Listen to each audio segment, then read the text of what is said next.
Dave, whenever you're ready. All right, I just hit the go live button and we are good to go. Okay.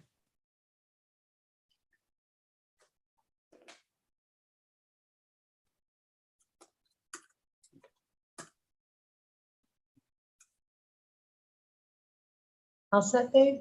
Not quite. Okay, excellent. Good morning. This is the convening of the Massachusetts Gaming Commission. Because we are holding today's meeting on a virtual platform, we will take a roll call. Good morning, Commissioner O'Brien. Good morning. I am here. Good morning, Commissioner Hill. Good morning, I am here. Good morning, Commissioner Skinner. Good morning, I'm here. And good morning, Commissioner Maynard. Good morning, Madam Chair. I am here. Excellent. We'll get started. Today is December 13th, and it is public meeting number 411. And before we get started and turn to our general counsel, I'd like to make a few introductory remarks. For those of you who have already attended some of our our sports wagering application evaluation discussions, they'll sound familiar. But I think it's important for us to reiterate these remarks because today involves a new applicant and new stakeholders. As we begin our evaluation of this application, we as commissioners are reminded of our principal responsibility to ensure the public confidence in the integrity of the gaming industry here in Massachusetts and the strict oversight of the gaming establishments and now sports wagering operators through rigorous regulation. We are reminded that the MGC's licensees will be held to the highest standards of compliance, including an obligation to maintain their integrity. As we have said in the past, the award of a gaming license in the Commonwealth is a peerless privilege. And our laws require gaming licensees to be held to those highest standards on a continuing basis. The MGC mission commits us to creating a fair, transparent, and participatory process that engenders the confidence of the public and participants. By law, that process is to maximize the benefit to the Commonwealth, but critically, it must minimize potential or realized negative or unintended consequences. I've said this before throughout the week, last week, and I'm going to take the opportunity because I'm given the chance, and I'm going to take that opportunity to thank again my fellow commissioners for your commitment to that MGC mission and for your thoughtfulness and diligence today and over the next several weeks as we continue to evaluate these applications. I feel very fortunate to serve with each of you, particularly as we work tirelessly to implement this new law with the public's interests in the forefront. And then, as I've said to our team, and I'll repeat this, and I know my fellow commissioners join me in recognizing that the last several months and the months ahead have been demanding and will continue to be demanding for this team of excellence.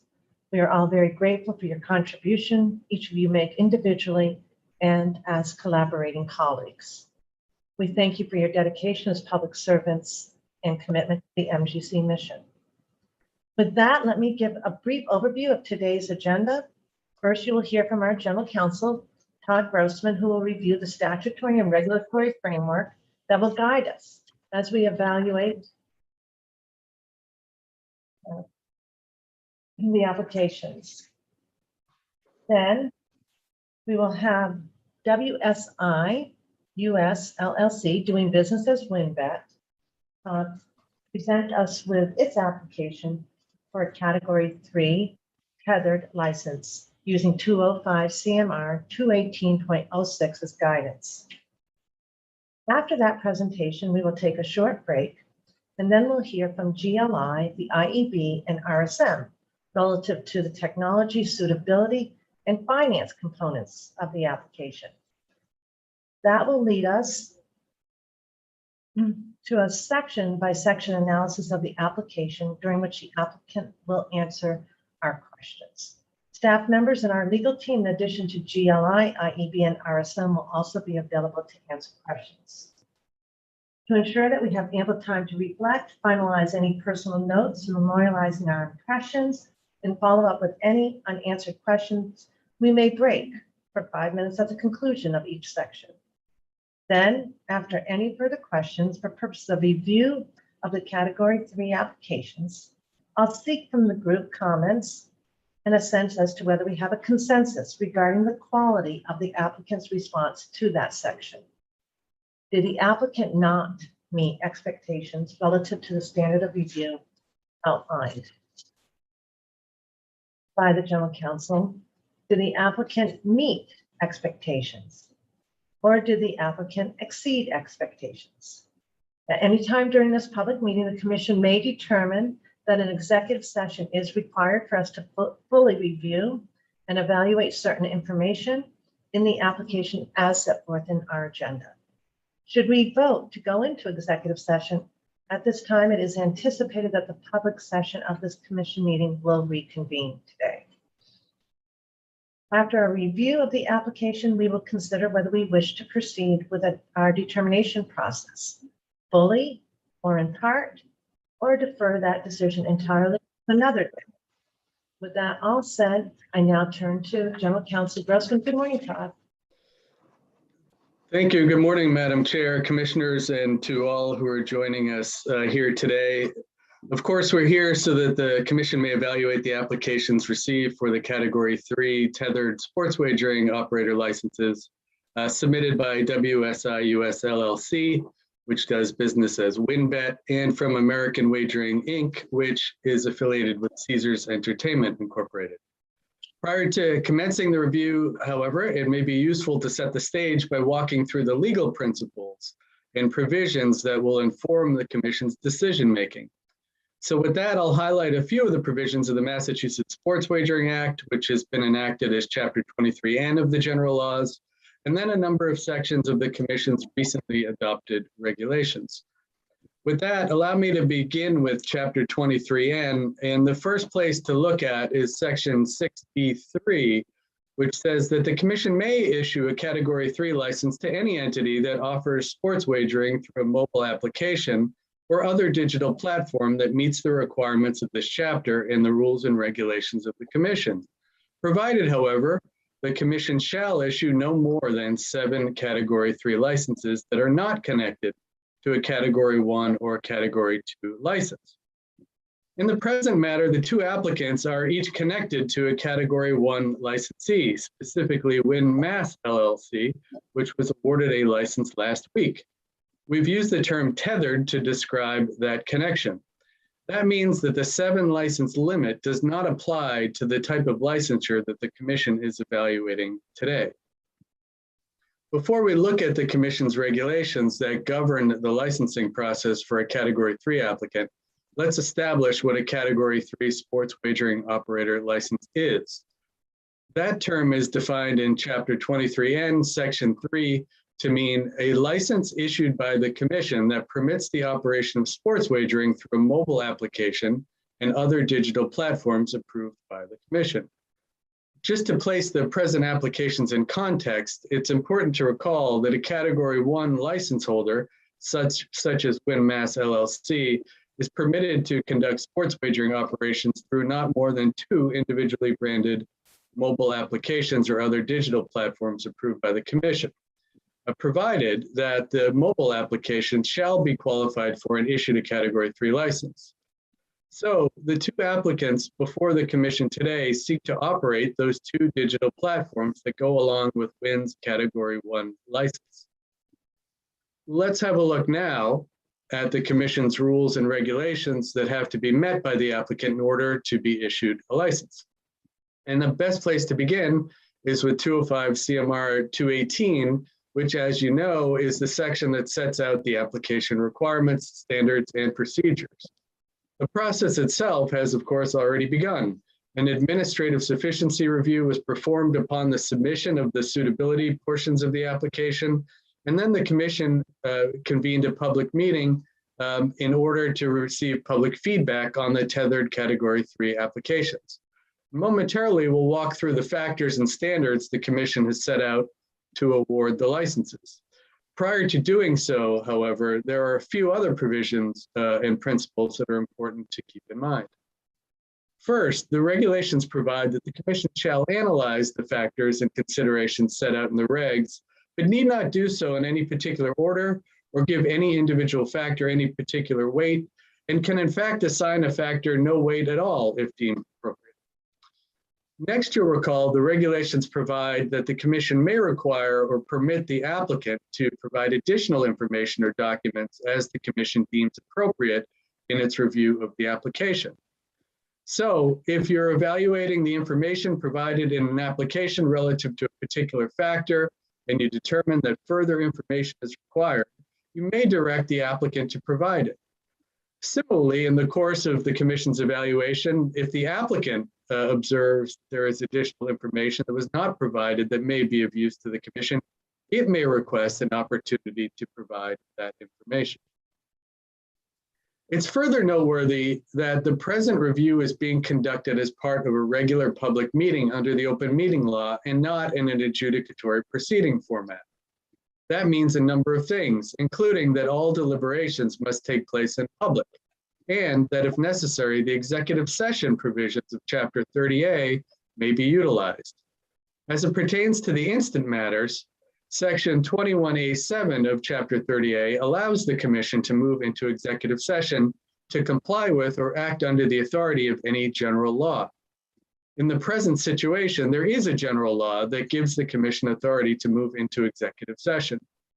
Specifically, Section 6I of Chapter 23N provides that applications for an operator license shall be public records under Section 10 of Chapter 66.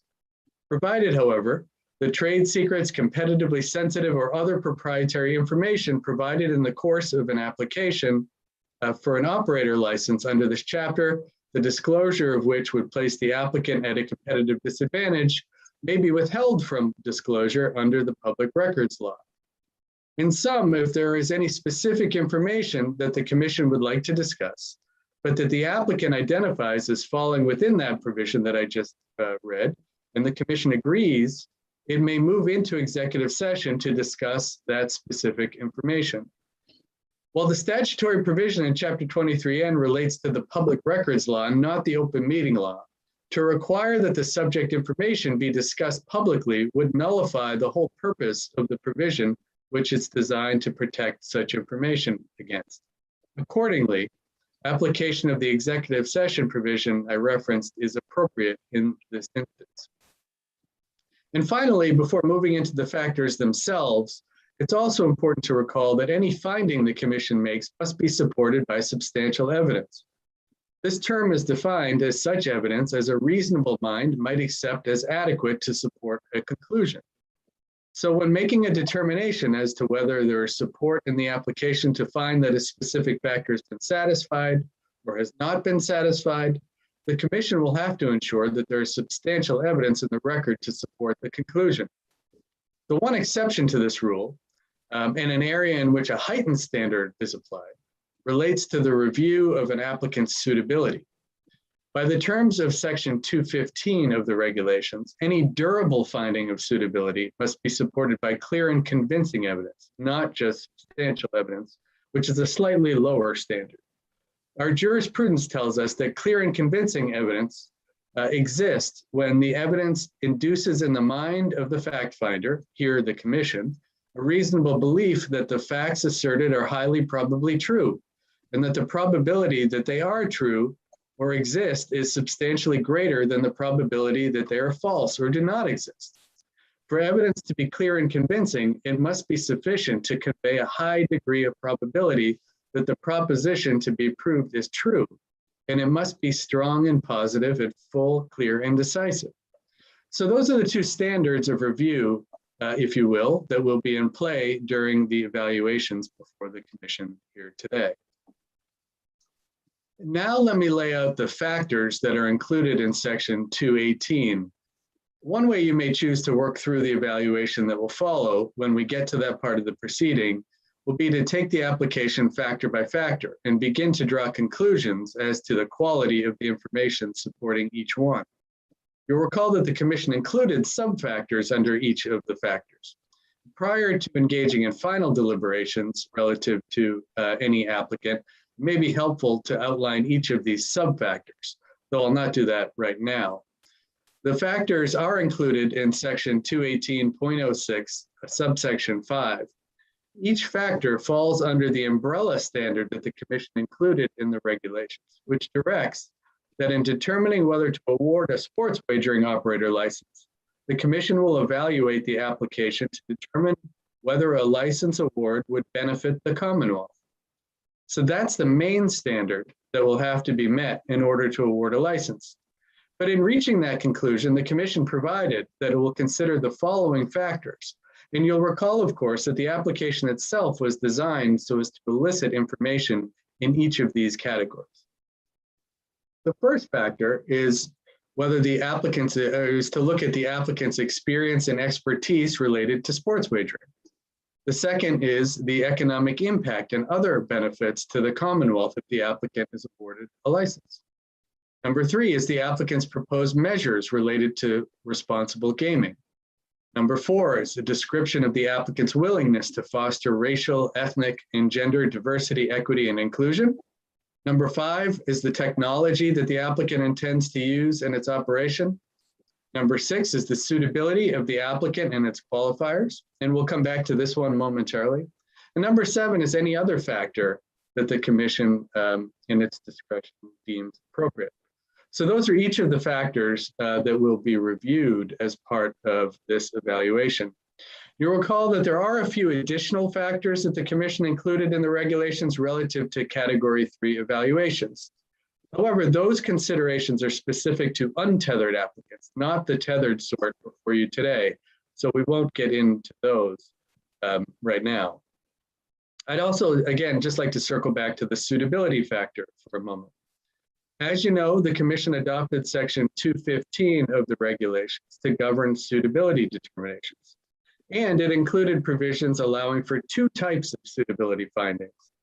A durable finding of suitability, meaning the so-called final suitability determination, and a preliminary finding of suitability. You may choose to award a durable finding if you conclude that the applicant and each of its qualifiers has demonstrated their suitability by clear and convincing proof after having undergone a probity investigation. Alternatively, you may award a preliminary finding of suitability to an applicant that has satisfied Section 215.01, subsection 2, based upon a certification submitted by the applicant and an investigatory report submitted by the IEB. If you find an applicant to be preliminarily suitable, that makes them eligible to request a temporary license under the process that is described in Section 219 of the regulations. The entity would not receive a full license at this juncture if they were awarded a temporary, the preliminary finding of suitability. This process is intended to allow the customary full background investigation and a supplemental suitability determination to be conducted by the IEB and the Commission respectively. So those are the factors that the Commission must consider in order to make a licensing decision. As you work your way through the evaluation, though, it may become clear that a condition of licensure will be appropriate in a particular area. For example, you may find that the information relative to a particular factor is lacking. In that event, it does not mean that the applicant cannot be awarded a license. It may simply mean that the area may require to be supplemented with an appropriate condition.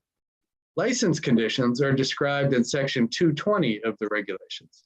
And you'll recall that there are a number of automatic conditions, like an obligation to obtain an operation certificate prior to commencing operations, and that the operator comply with Chapter 23N and all of the Commission's regulations. But there's also a provision that allows the Commission to impose any other conditions that it determines appropriate to secure the objectives of Chapter 23N and 205 CMR. Once the Commission has made its way through all of the enumerated factors, but before any final decision is made as to whether to award a license or a temporary license, the Commission should shore up what those final conditions will be in the event that the Commission is inclined to award the license. Once that is done, the Commission may decide whether to award the Category 3 license outright, It may determine that the applicant is eligible to request a temporary license while a complete suitability assessment is performed, or it may deny the application for failure to meet the requirement of the regulations or for having violated sections 6E or 9 of Chapter 23N. And to be clear, receipt of a Category 3 license in the fashion the Commission is reviewing today, whether temporary or full, does not permit for the untethered mobile operation. It just permits for tethered operation as to one of the Category 1 or Category 2 digital operators. At this juncture, after a decision is made, a written decision will be prepared and issued commemorating the Commission's decision. And again, keep in mind that the award of a license or temporary license does not mean that the licensee has a green light to commence operations. It simply means that it would be eligible to work towards the award of an operations certificate, which is a prerequisite to conducting sports wagering operations. That process is described in Section 251 of the Commission's regulations and requires submission and approval of such things as the internal controls, including the House rules, and compliance with any conditions that the Commission may impose. So that's an overview of all of the rules, regulations, and laws governing the award process and evaluation that you have before you here today. I'll pause now and turn it back over to you, Madam Chair. Happy to entertain any questions that may come about as well. Any questions, commissioners, at this time? All set. Okay. Then we're going to go on to item number 3, and this is the presentation that I referenced by WinBet. And if they're able, we are hoping too that they can provide us a demonstration of their technology. I ask that you introduce yourselves because I can't quite see your faces. So, good morning. Good morning, Madam Chair, members of the Commission and Commission staff. Hello. I wasn't sure who was leading, so good morning, Jennifer. Good morning. I'm Jennifer Roberts. I am the Vice President and General Counsel of WinBet, which is WSI US LLC is the operating entity. And I am joined here today by Ian Williams, President of WinBet, as well as President of Win Interactive, which is the digital sports betting and iGaming branch of its majority owner, Wynn Resorts Limited, and an affiliate to our sister company, Encore Boston Harbor. We are also joined by Spiro Kostopoulos. He is WinBet's Chief Operating Officer, who has just under 9 years of prior experience with Caesars Entertainment, including serving as Chief of Staff.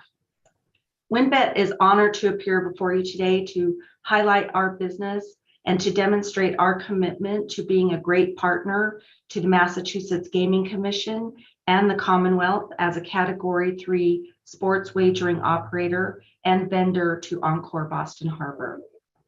So I have a presentation to go through, and thank you to Seth Medman, our Director of Marketing, who is helping that. So Win Interactive is a proud part of the Wynn Resorts family, which is the parent company to WSI US LLC, which again does business as WinBet. And we will refer to our entity by our trade name of WinBet throughout the presentation. WinBet shares the same goals of our parent company and its domestic luxury properties, Wynn and Encore Las Vegas and Encore Boston Harbor, to bring a superior experience to our customers. This commitment to excellence is driven by an executive team with substantial experience in the US regulated gaming and sports betting industry.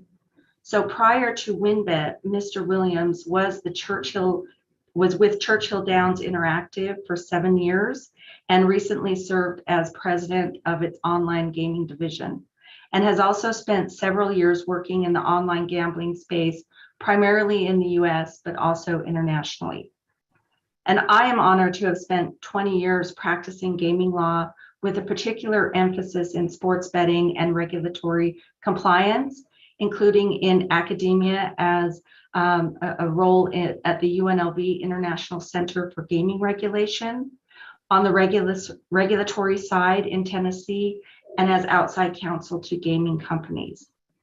So through our experience together with the rest of the leadership team, we recognize the importance of being a collaborative partner with our regulators.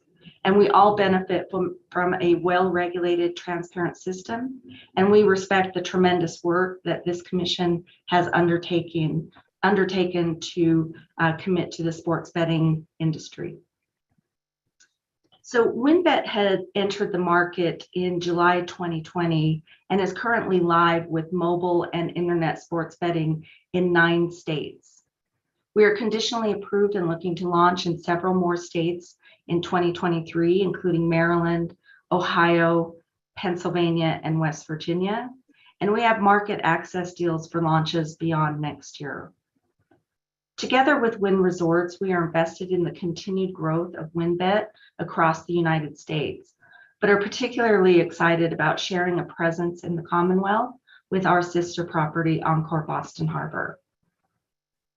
Another initiative that WinBet and its leadership embraces is that of diversity, equity, and inclusion. And just as you heard Encore Boston Harbor last week, WinBet works closely with Glenda Swain, the Vice President of Diversity and Inclusion for Wynn Resorts Limited. She has time specifically dedicated to WinBet to help promote diversity and inclusion in hiring, community engagement, and other parts of our business, as well as ensuring alignment with the initiatives of Wynn Resorts. WinBet also has representation on the Diversity and Inclusion Advisory Council with our other corporate operators of Wynn Las Vegas and Encore Boston Harbor. And we greatly benefit from the overall corporate focus on diversity, equity, inclusion, and are excited about the progress we have seen despite being a relatively new entity. As an operator, WinBet is committed to protecting patrons through our options for responsible gameplay. Our employees, regardless of whether they interact with patrons, are trained on responsible gaming upon hire and receive ongoing training during their employment. We also have an internal group within the legal and compliance department that reviews any problem gaming concerns.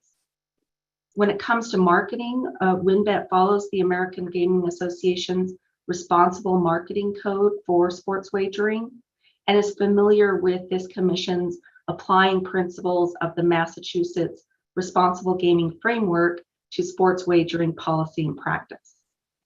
We are also active members in the National Council on Problem Gambling, and during our product demo, we will show the variety of tools offered to our patrons, which include self-exclusion, wagering limits, deposit limits, time limits, and cooling off periods. WinBet also strives to engage in responsible marketing. We were one of the first operators to share publicly our slowing in advertising and to significantly reduce any irrational marketing spend. This included greatly reducing TV, radio, and out-of-home advertising spend and unsustainable bonusing. This revised marketing approach has been beneficial for our business and long-term sustainability. Currently, WinBet primarily markets through the following channels: detailed affiliate marketing, paid social media, partnerships and field marketing, and the Wynn Rewards loyalty program. And WinBet will comply with any and all regulatory standards set by the commission in this area. As it relates to marketing affiliates, the WinBet team is responsible for ensuring that marketing materials have been pre-approved by WinBet. This language is included in our contract with each affiliate and can lead to a termination of that contract if not adhered to. Internally, we monitor affiliates to ensure that they are in compliance.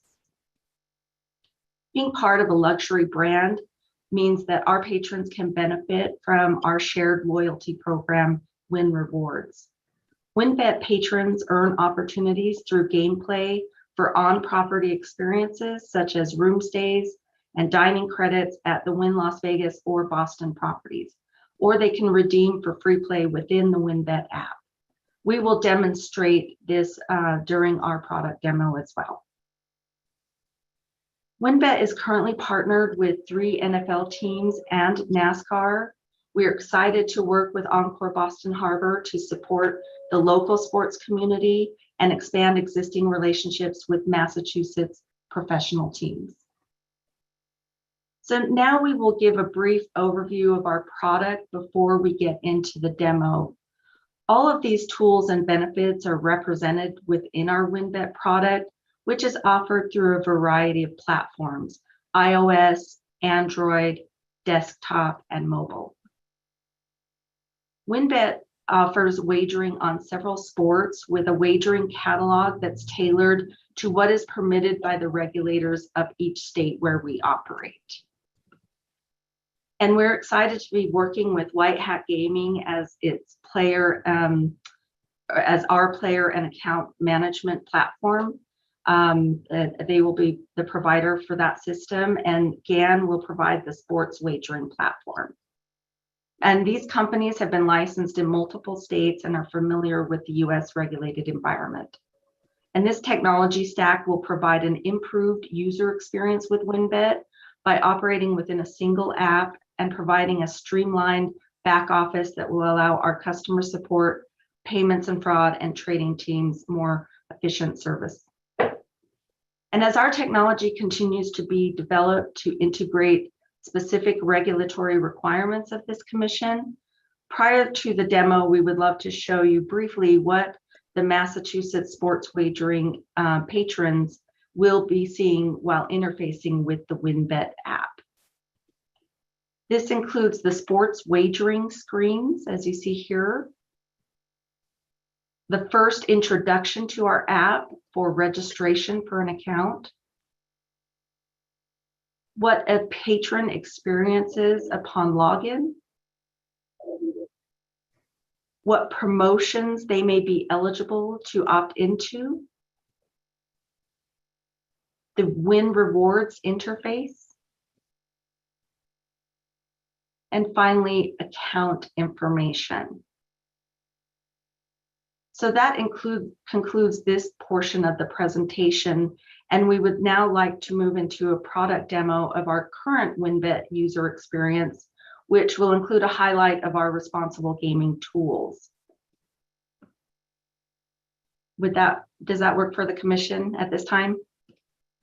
Okay, so Adam Harmer, our Executive Director of Product Management, will now walk you through what a patron in New York would see with WynnBET. Jennifer, thank you. Good morning, everybody. Very, very pleased to be here and showing off the WynnBET product. I'm going to be sharing my mobile device, so hopefully you should all see this on screen now, everybody. If you give me a nod, it should be up. You should be seeing the WynnBET product. Okay, great. So, agenda for the demo, we're going to start with registration. I'm going to talk through the registration flow and all of the patron information we request to create the patron file. We'll talk through KYC, know your customer, and the process we go through. We'll then talk through the sportsbook. We'll place some wagers and show you how the navigation works. Then we'll focus on responsible gaming, as Jennifer alluded to, going through all the various tools that we have. I'd like to show you a little bit around maybe the different deposit methods that we have, how a patron views their account history, and then we'll finish with Wynn Rewards and promotions. I'll stop frequently, so if you have any questions on the go, you can just jump in, or you can stop me yourself if you want to go a little bit deeper on a certain area. Armour, I will encourage commissioners to perhaps ask questions during the this operation if you think it's helpful in real time rather than holding till later. So we've been holding our questions, but this might be helpful for folks to jump in. Thank you. Perfect. Okay, so I'm going to start with the registration flow. As Jennifer said, that all of this is the New York flow, but it's all very customized to meet whatever state regulations that you set. But I'll be giving you a general example of how this is currently configured with the New York version. So The patron file, there's 3 steps to our registration. We start with the username. So this is what they will log in with along with their password. We have validation here. So for example, if I enter a username, which I know is already in use, there will be an error message for the patron. So this has to be unique, and it can only ever be a unique username. So let me set something which I know is not in use. And we'll move on to the password form. The passwords are again configurable. With this configuration, it's a minimum of 6 characters, max 20, at least 1 number, 1 letter. So if I enter something such as this, it will be rejected. If I enter without a number, it will be rejected. If I add a number, it's now within the valid combinations. That is allowed. As I said, that would be configurable based on your specific regulations. Email, again, there's validation checks. So if I enter something which is an invalid format, that will be rejected. Again, this needs to be unique, so you can't enter the email address of someone else, of an email that's already used somewhere else. I can quickly show you this because my email is active. Okay, so that's already in use. If I take this out now,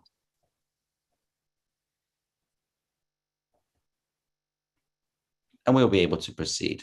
There's a responsible gambling logo and the localized help number as well, always in show on the registration flow. So moving to the second stage, this is where we request personal information from the patron. In this case, I will enter some information, the date of birth. So the date of birth is validation on the basis over 21 years old to be wagering. So if I enter a date of birth which is less than 21, that will be rejected. That's invalid. If I correct it to something which is within the allowed range, it will now be green. And we'll move on to the cell phone. This is not my cell phone, just to be clear. And the last 4 digits of an SSN. And again, this is not my information. I do not have an SSN. So that's the second step of registration. Most of the personal information for the patron. We're starting to build the file now. And there's one more step, which I'll go on to if there's no questions so far. So third and final step is where we'll take an address. We do have a search capability where you can look up your address. I'm going to enter the Encore, and the patron could manually edit this form if they need to. You know, sometimes auto search doesn't always exactly match your personal address. They could amend a field if they wish to. There's a promotional code area. So this is where we would offer a welcome offer to a patron, depending on where they've come from. And there will always be terms and conditions, as you can see. So this is for this particular welcome offer of bet 100, receive 5, and all the relevant terms and conditions are always accessible to the patron with one click. I wasn't going to scroll down and talk through these terms and conditions. This is specific to a New York offer. So any Massachusetts welcome offer will have terms. They will be submitted to you for approval. Okay, so the end of the registration process is the checkboxes. So we have one which is optional, which is the first one, which is marketing opt-in. That one's optional. And then we have 3 mandatory. So the exact wording and copy on these, again, would be based on your regulations. But we have that ability to show this kind of information, except in terms of use, you know, various statements that the information is accurate and they're over the age of 21. So without accepting all 3 of the mandatories, they cannot proceed. As you can see, the complete registration will now become available again since I've tapped all 3. And when the registration is completed, we'll talk a little bit next about KYC in quite a lot of detail, know your customer. I'll pause here. Again, the terms of use. So, you know, these are obviously accessible and readable. These are the account terms and conditions, which would then be customized for Massachusetts. So that's the patron information we collect. Does anyone have any questions so far? I'll ask a question with respect to the RG language down below. If you click on it, does it get bigger, like the terms and conditions, or just is that static? That's on this is just static. Yeah. Okay, thank you. It looks bigger on your own device. I've got my phone here. When you screen share, it can look a little bit smaller. But Okay, yeah, thank you. if we needed to change the font size, depending on your regulations, that could be done. That would be trivial. This is what was approved. Yeah. Thank you. Commissioner, Thank you, Madam Chair. What does it say? I can't read it.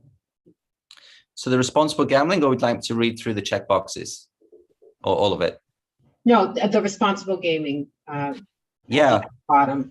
Sure. So this says, for the purposes of responsible gambling, this website provides you the ability to set limits on your activity.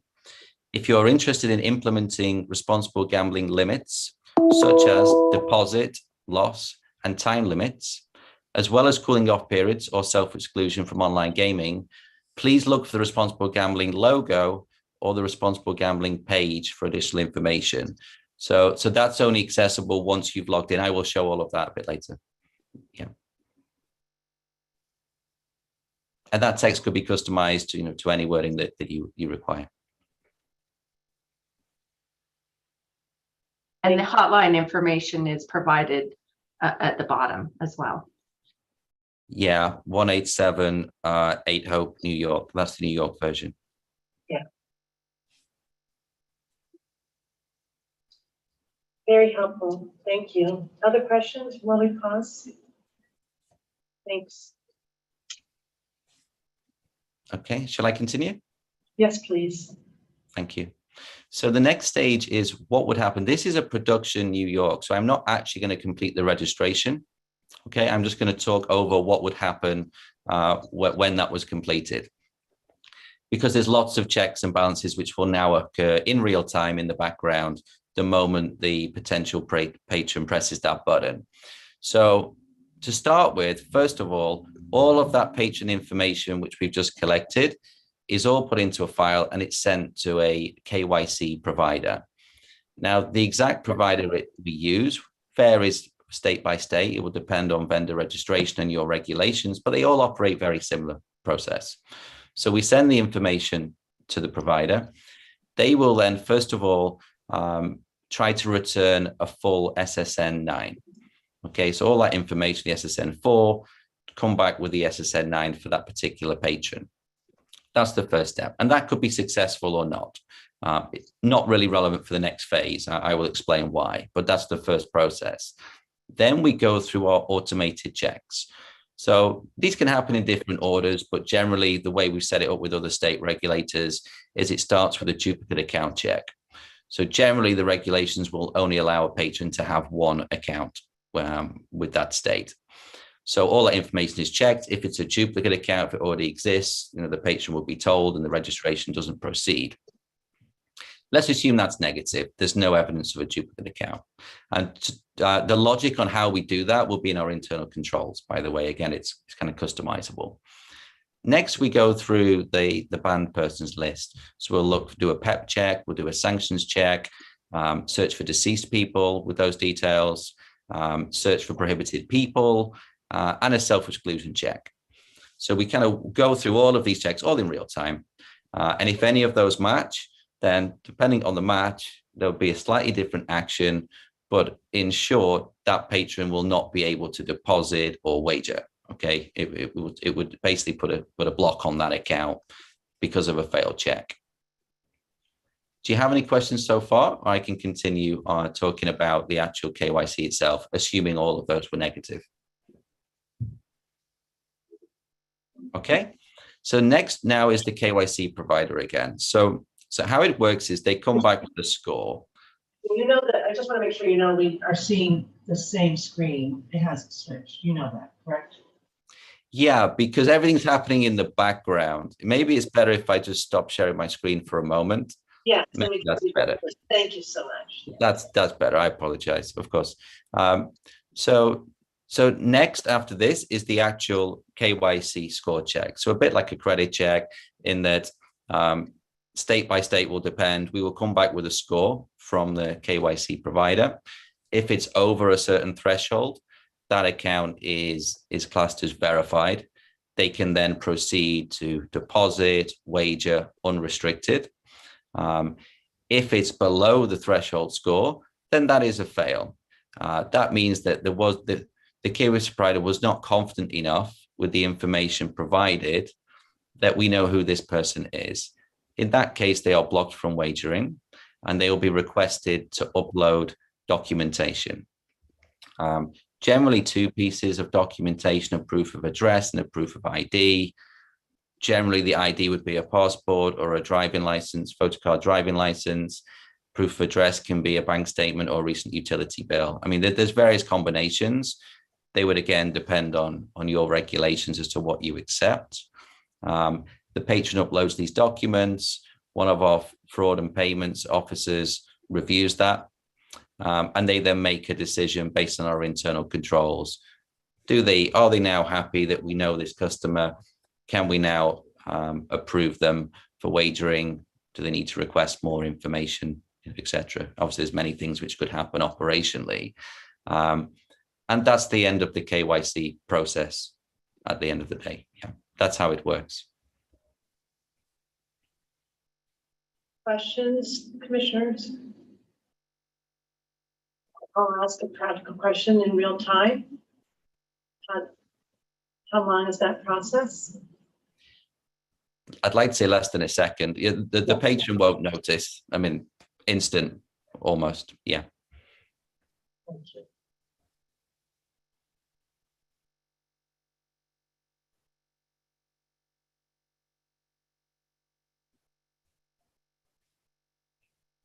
Okay. One thing I'd like to add as well is that, again, that this scorecard, if you can call it the KYC scorecard, as to what is a pass and what is not a pass, all configurable, based on the state. So each state we operate in, some of them have slightly different scorecards, but it'd be configurable based on your requirements.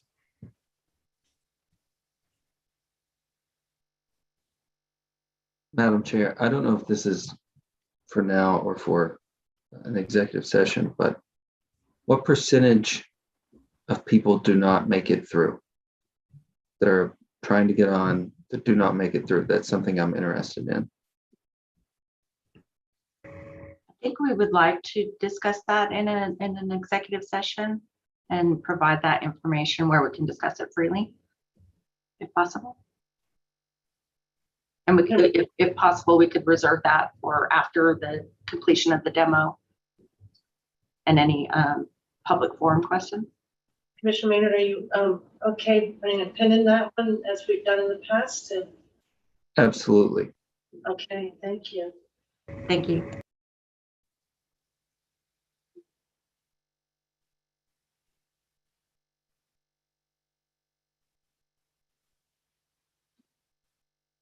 Any more questions, or I will continue? All set, commissioners? Thank you. Thank you. Okay, let me go back to the screen share now. So we're now going to jump in. I'm actually going to log in to an account. It's a test account. So there's a test account process in all states where certain test accounts can be approved to wager. I'm going to log in, first of all. And you may well have noticed I just logged in with Face ID. So again, state by state, this particular state has allowed us to use Face ID login. So I'm now logged in. So this is the home of WinBet. You can see at the top where we have the balance, the $95 and a few cents. If we tap on this, this takes us to the wallet area and the cashier. This is where the patrons can deposit funds. So because this is a production account, I'm not going to actually make a deposit, but these are some of the methods that we offer currently. And again, based on vendor approval, based on your regulations as to which methods you allow us to use online, but we have many options. The most common are shown before you: debit cards, online banking, and PayPal, generally the top 3. We also offer ACH, Play Plus, and we can do wire transfers and things like that. But it will depend on the internal controls. So they're the methods that we'll be offering. If we go back to our homepage sportsbook, so working from top to bottom, you have the search area, we have quick links. This is where patrons can quickly jump in. Let's say they want to jump in direct to NBA. This is now all the NBA content which they can wager on. We have promotional banners and information banners. So this is a carousel, which I'm just scrolling. We'll provide information to patrons. And then scrolling a bit further down, this is still the sportsbook homepage. Now you're starting to see events which patrons can wager on. This is obviously the 49ers game. They can see the odds. So these are the main markets we're offering. We offer more, which we'll go into. But if I just tap on this, you can see I'm now choosing to add this selection to my bet slip. I'll keep scrolling. I'm going to add the Kings as well. And you can see in the bottom right corner, the total odds for the number of picks is increasing. That's showing them the parlay odds. So if we parlayed those two together, the total odds would be plus 329. So it just updates in real time as they can select or deselect. If I now tap into that on the bottom right corner, this will actually open up my bet slip. So now we can see reconfirming to the patron, this is what they chose so far. These were the total odds, and this is where they can choose their wager amount. So if I can edit this, so I can make this $1, for example. It will show me very clearly the to-win amount and the total odds.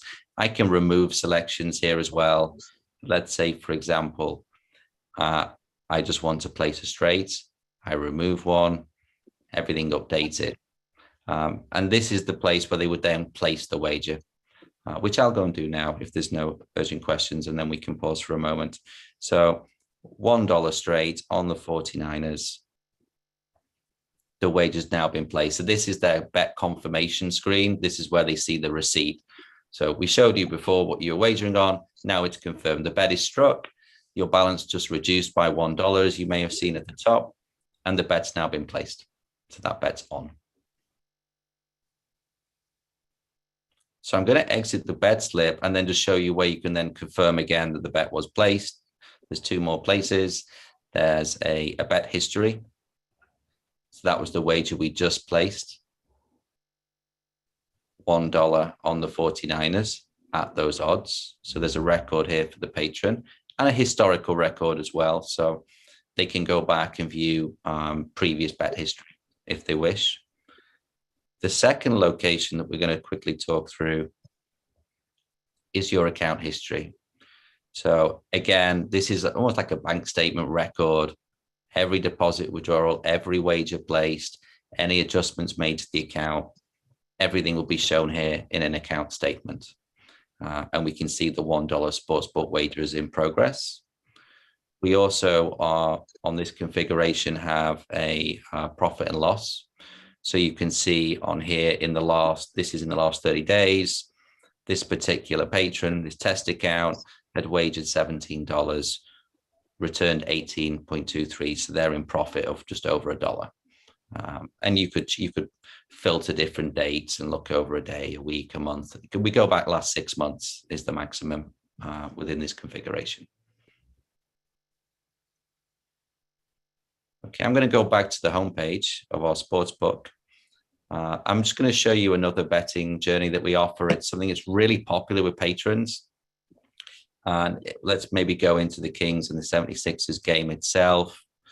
So now we can see more betting options for the patron. All of these are menus with grouped betting options, shall we say. All the player props are in here.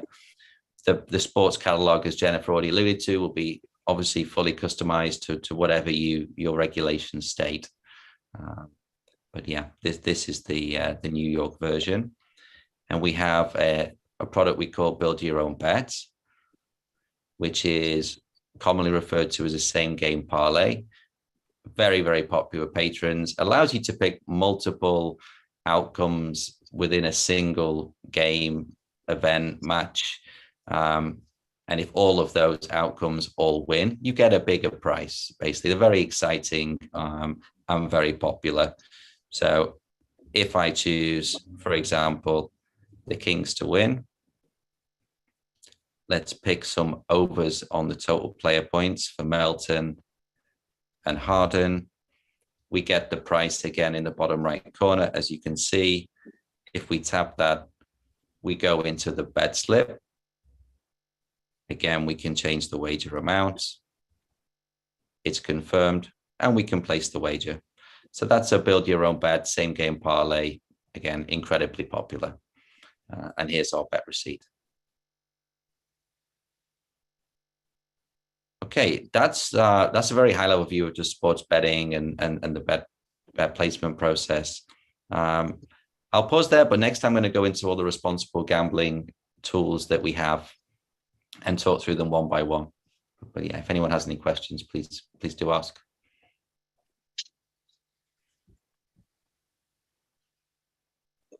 Commissioners, all set? Thank you. Okay. So responsible gambling. So we have multiple ways for the patron to view the tools. That wherever the RG logo is, wherever you see that, that's always clickable. So if you look in the top right corner, we've got a logo there, and that will open the responsible gaming menu. There's multiple routes in, that's just one. The second route is from our side menu.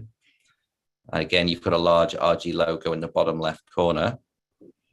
Again, that will take us to the same location. The third location to get to responsible gambling is in the deposit and wallet area, which you saw earlier. Again, there's the RG logo down in the bottom. All of them take us to the responsible gambling menu. So I'll now run through each of these one by one, explain what they are, how they work. And yeah, any questions, very welcome. So the patron protection area, obviously all of this content is customizable to meet your requirements. But this is a place where we explain the problem, the risks of gambling, some of the warning signs that you may have. There's lots of resources here as well, which can link out to New York Council on Problem Gambling, Gamblers Anonymous, lots of really interesting resources for the patron. Again, the helpline number for that specific state. So it's kind of like a Wikipedia for responsible gambling information, effectively.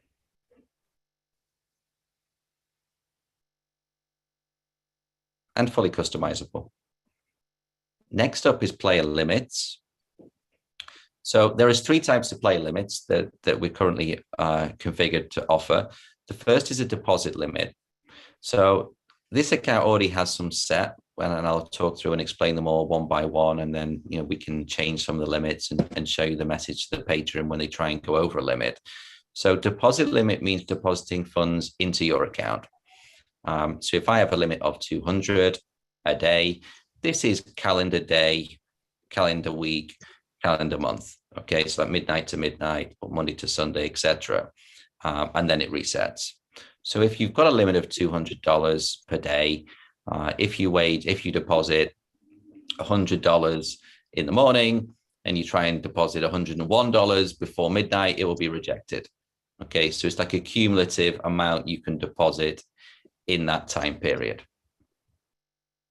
And then it could be weekly or monthly. The spending limits, so they are not connected to deposit, connected purely to your wagering amount.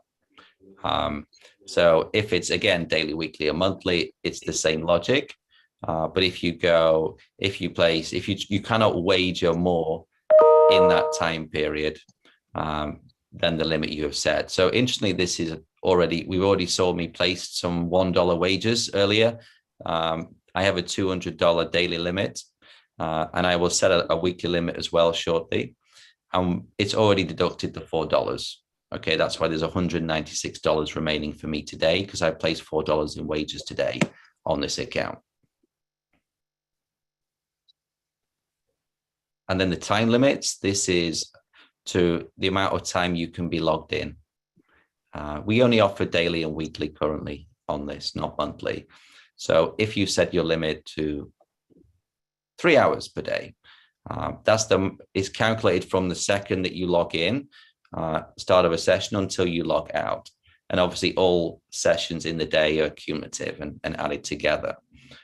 So it's a hard limit. You cannot be logged in to WinBet for more than this time period that you set. And as I say, that's done in hours. Adam, Sure. is there a limit to the preset daily time? So what's the minimum? What's the lowest? Yeah, the minimum is in hours. The minimum is 1 hour. Okay. You can't go below that. Again, that could be a configuration we look at, but currently it's set that way. Max is 24 hours a day, min is 1 hour. Yeah. Thank you. Is that, and that's, you can preset them as determined by each jurisdiction, correct? Yeah. In other words, does your software have the capability to go below an hour? I can't see any reason why it couldn't. We've never been asked before, so I don't know off the top of my head. Yeah.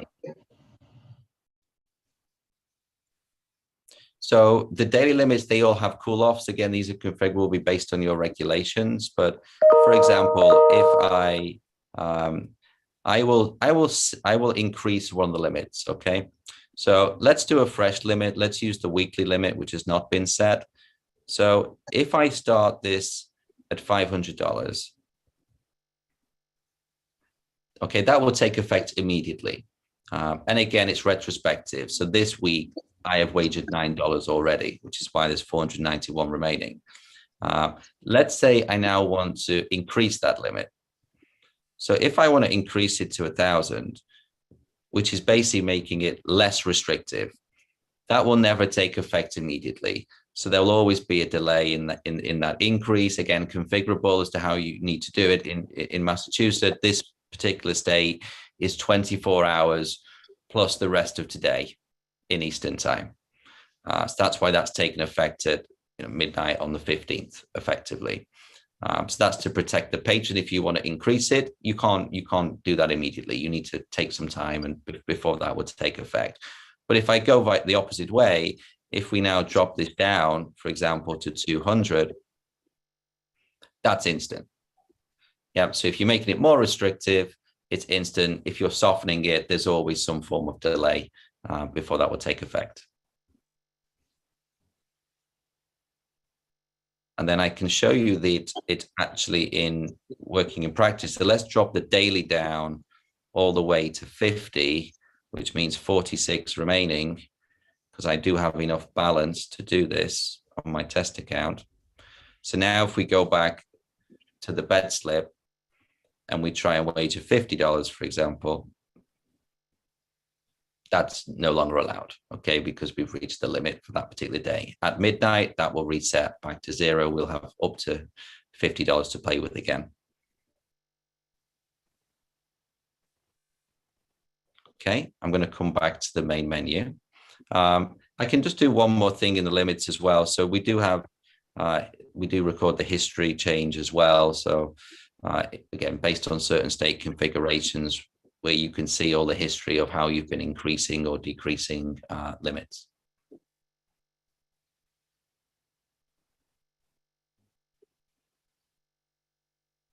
Okay, I'm going to come back to the main menu, and then we can continue with cool-offs. So the cool-off is like a temporary break in your play. So these are the time periods we had configured here for this state. Again, these could be, they do vary. There's other states which have shorter, longer minimums or longer maximums. It really is up to what your regulations state. But for example, if I chose 4 days, this one goes up, excuse me, to 4 weeks is the maximum here. So if I chose 4 days, what this is going to do is saying, I just want to take a break for a short period. They will need to continue and confirm. And if I action this, if I confirm and log out, I will be logged out immediately, and I will not be able to log back in for that 4-day period until X time in exactly 4 days. So I can't log in whatsoever. If I want to withdraw funds, they can still go and contact our support team and they will help them. They can withdraw their money at any time they want, but not through the application. It's like a hard break in their gameplay for that period which they selected. So that's what we call a cool off. Next is self-exclusion. So a little bit different to the cool off. I mean, the periods are generally much longer. So you can see this example here. We have 1 year, 5 years, or indefinitely. That's the three options which have been configured for New York. So you would need to choose your exclusion period. Because this is, generally irreversible, we do put strong authentication on this in the form of last 4 digits of SSN and their zip code. So I will put these in now. So on this test account, that is the SSN. And I'm deliberately putting a typo in the zip code just so you can see, right, there's validation there. And there would be on the SSN as well. If I now correct this. And there can be customizable content with regards to these, whatever we ask them to accept and acknowledge. And similar, I won't actually action this, but if they press the confirm and log out, then that account would be self-excluded immediately, removed from our marketing, and based on the state regulations and the process they have for the statewide scheme. This could be two-way. This could then be sent off to the state regulators to go on the statewide exclusion list and then be excluded from all other operators, or it could be WinBet only self-exclusion. That depends on the regulation, how you would want that to work, but either is fine. I have a question, Madam Chair. Yes. Thank you. So, Adam, on the cooling off, if you have, what's the periods again? How long did the period run? Sure. In New York, of course. Sure. Let's say that I have a really bad day and I decide to set a 2-week period. Mm-hmm. But then I'm convinced that my University of Kentucky Wildcats are going to beat UCLA on Saturday. And so I want to uncool off. Is there a process for that? I hear that it's very restrictive on the one end. Is it on the cooling off? Is it as restrictive? Jennifer, I mean, there's nothing in the product which would allow them to uncool off, as it were. Jennifer? Usually what happens is that they would contact customer support, and then that is escalated to our compliance team for review to determine whether there's good reason to eliminate the cool off, but we generally take a position that the cool off periods remain for their protection. Thank you. But it does, any request is reviewed by the compliance team.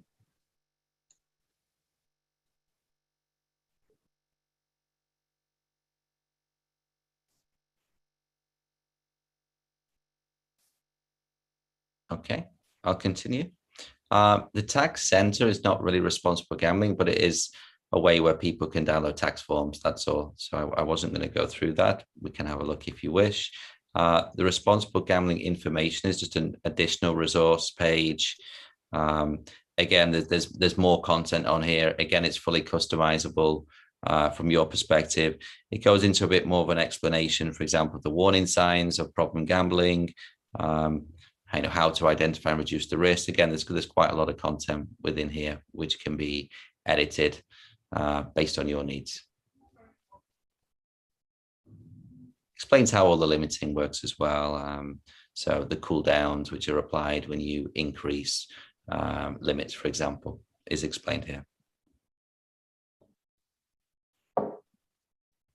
Okay, that's our core responsible gambling section completed.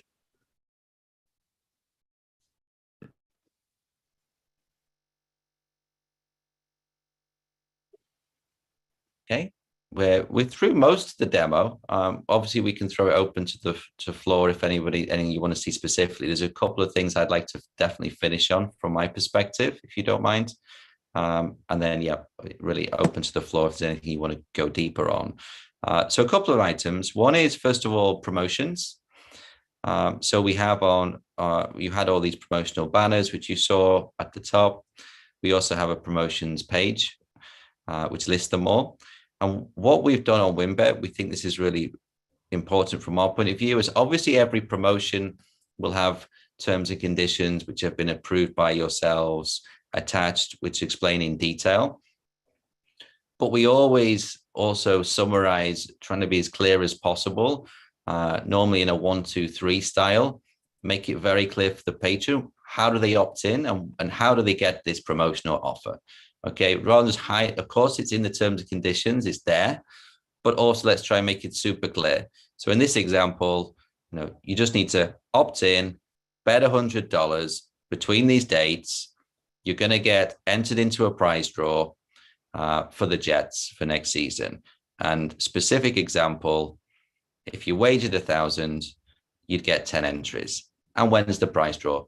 So we try and do that on every promotion we create from a marketing point of view, is always trying to make it as clear as possible to the patron, but also we have the full terms below in all instances. So that's our active promotions section. And there's, a range of promotions currently available. Last but not least would be Win Rewards, which Jennifer alluded to earlier.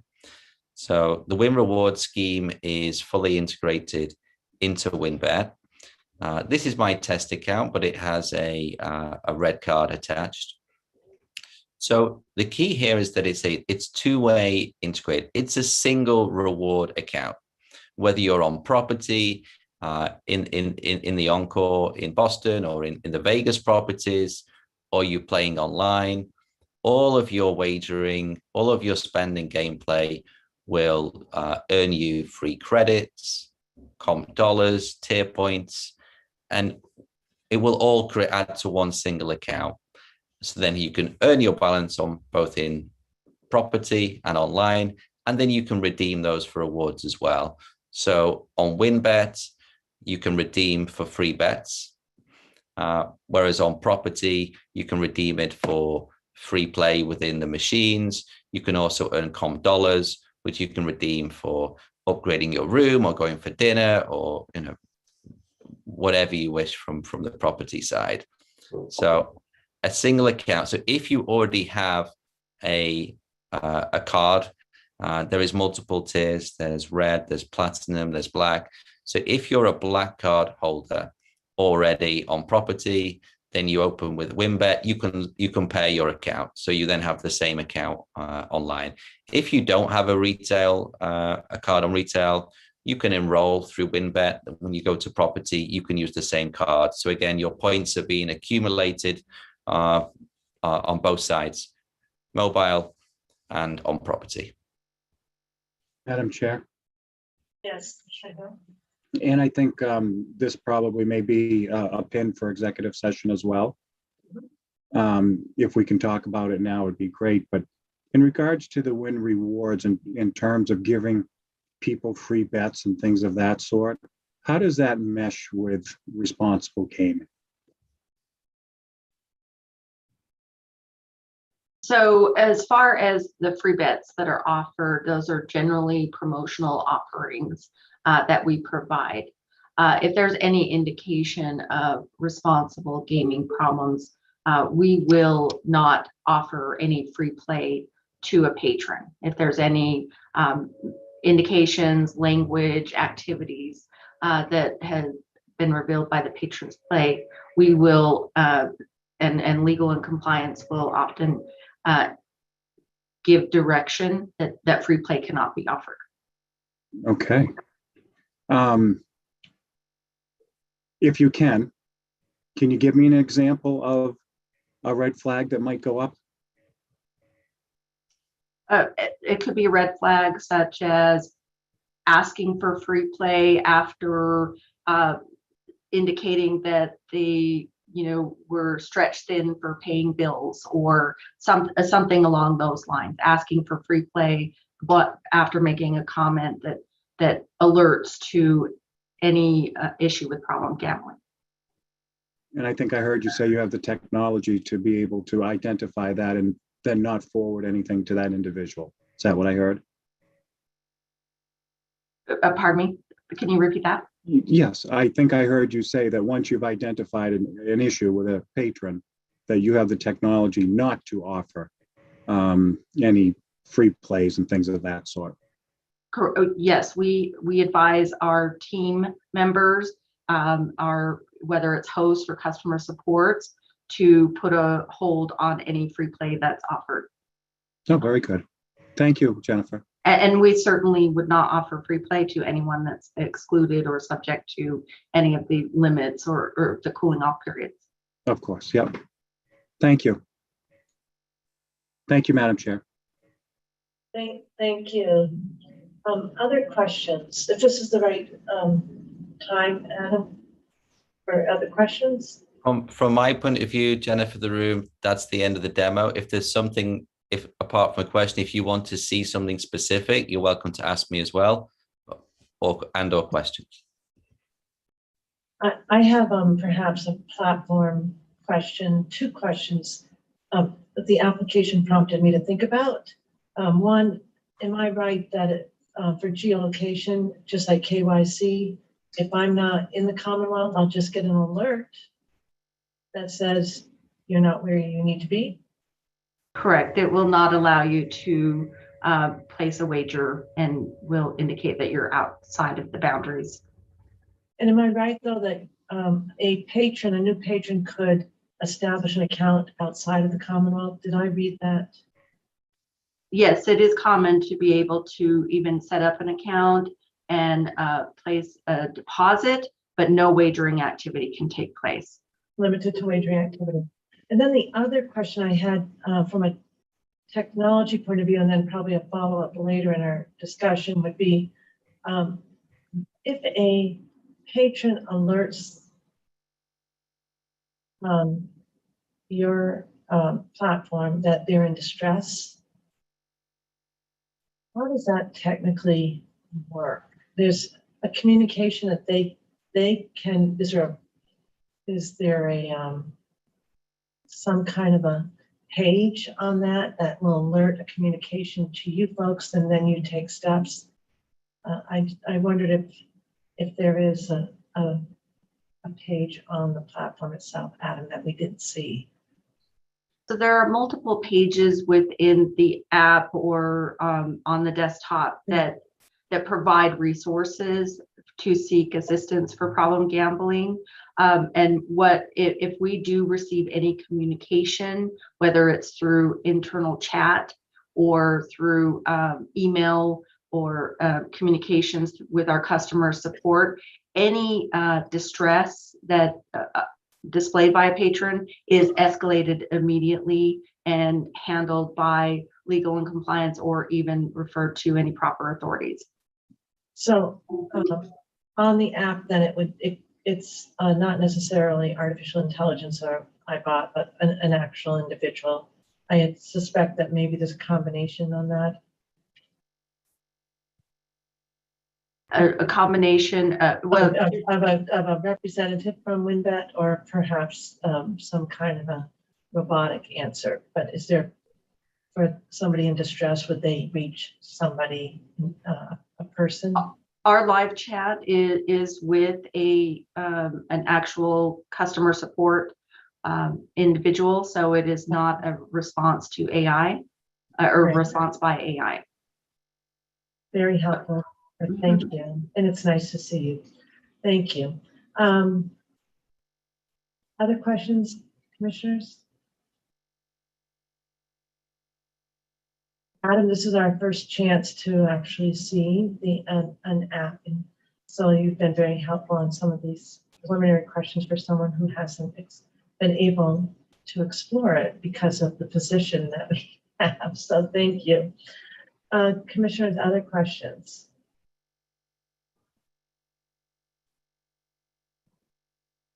Okay, So without seeing any other questions, I just want to emphasize that other than a change in creative, the user experience will be relatively the same in Massachusetts.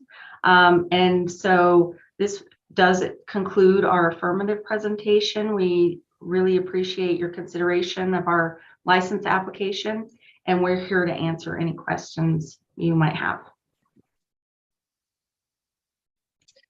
um, Jennifer and Adam, I don't know if Adam will be staying on, but I assume your team, Jennifer, or everyone will be staying on throughout the course of our evaluation. Correct. Ian Williams, the president, and Spiro Kostopoulos, the COO, will be staying on, and Adam is welcome too as well. Great, thank you. President Williams, can you raise your hand there? Thank you so much. Now I know. Thanks. Okay. Then as I had mentioned, I think it's probably a good time for us to take a brief break. It's 11:25. If we could return perhaps for 11:35, commissioners, does that make sense?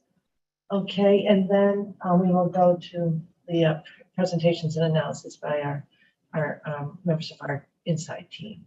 So thank you very much. Appreciate it. Thank you. Thank you. Thank you.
Okay, Dave?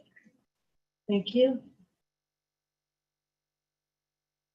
Also, Okay, so this is a reconvening of public meeting number 411. I want to make sure all my fellow commissioners are here. And because we're holding this meeting virtually, we'll just do a quick roll call. Again, good morning, Commissioner O'Brien. morning, I'm here. Good morning, Commissioner Hill. Morning, I am here. Good morning, Commissioner Skinner. Good morning, I'm here. And good morning, Commissioner Maynard. Good morning, I'm here. Okay, so we'll get started. Now we're turning, thank you again first to WinBet for the presentation.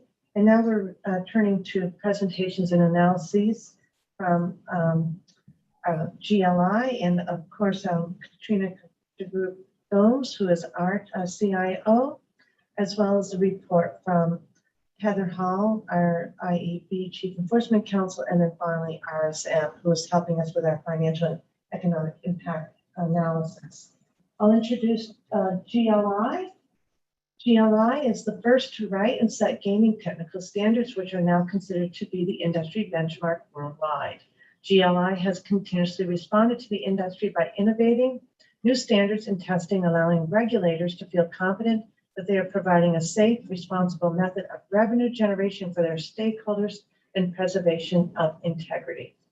We have Kevin Mullally, who is our the Senior Vice President of Government Relations and General Counsel for GLI, has 40 years of diversified leadership in law, regulatory policy, outcome measurement, economic analysis, and organizational administration. As GLI's primary liaison to elected and appointed officials, Kevin regularly interacts with regulatory agencies, key organizations devoted to developing gaming policy, and senior level executives of gaming equipment manufacturing companies, casino operators, lotteries, iGaming operators, pari-mutuel wagering facilities, sports betting operators, and all related vendors. And we have Joe Donovan, Director of Client Solutions. As Kevin will know, our engineer, over 16 years of experience in the gaming industry with extensive experience in developing fantasy sports online gaming platforms, and over 16 years of product management and operations management experience, recognized for demonstrating a natural aptitude for overseeing all stages of the product development lifecycle. Thank you, Kevin and Joe. Good to see you this morning. Thank you, Madam Chair, and good morning, Commissioners. Good to be with you again. I'll turn it over to Joe in a minute, but as requested, I'll provide a high-level overview of the risk control framework that we have recommended, and most of which you have adopted or will be adopting, and give you assurance that we are familiar with the technical solution that WIN has proposed and just did a very good job of demonstrating.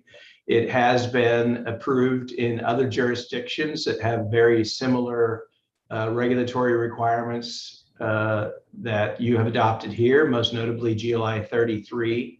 It will be subject to additional testing for the Massachusetts deployment. So we will test the most recent version of the global solution that they deploy, along with the local integration. That will be laboratory testing, and that will be augmented by field testing, where we'll look at the local servers, we'll examine the geolocation solution, the KYC solution, the security controls, the responsible gaming controls, and all the other features that are specific to Massachusetts. And then we will also, as I've explained, technology is only one piece of sports wagering. There's also operational risk control that is ongoing. So it will involve a review of their internal control submission and an evaluation of the process they have for ensuring compliance with those internal controls. And so if there are no questions for me, I'll turn it over to Joe Bunavith, so you can get it directly from an engineer, not a lawyer. But I can give you assurance that from a regulatory risk control perspective, we feel like all the boxes are either have been checked in other jurisdictions and will be will be checked before launch. Thanks for having us, Madam Chair. I'd also like to note that Matthew Toller, Senior Compliance Engineer from GLI, is also going to be on the call today for technical support. Matt has over 20 years experience in the deployment, testing of applications for the entire gaming sector.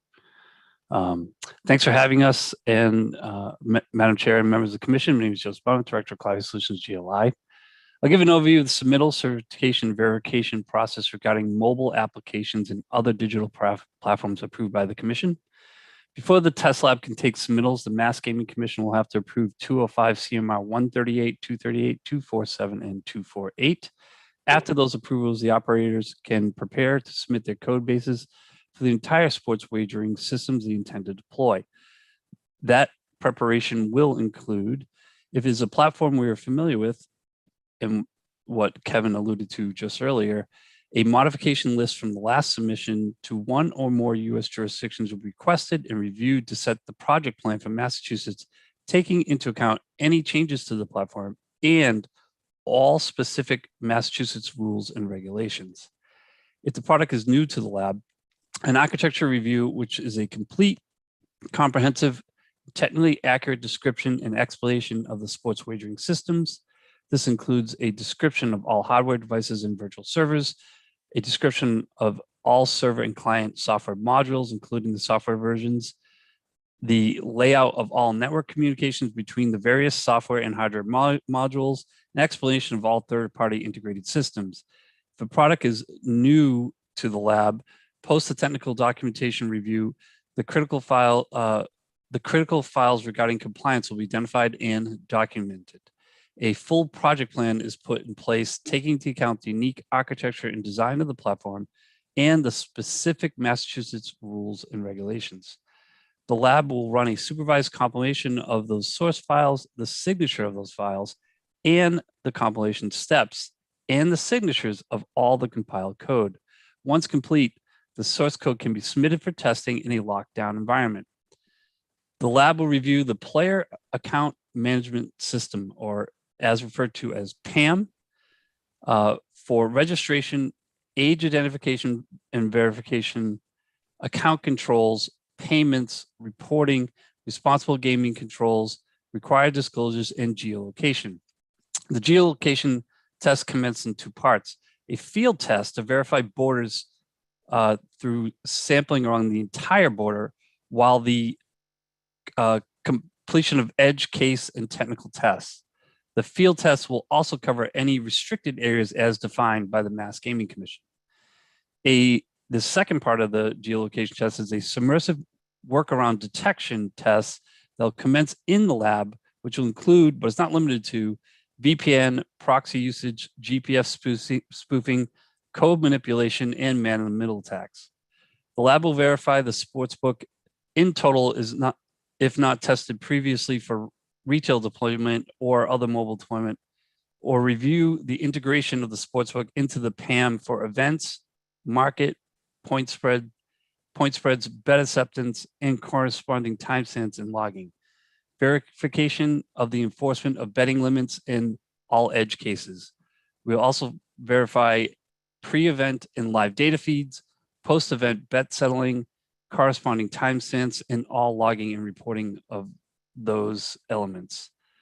The lab will also review all change management process and procedures. Then the post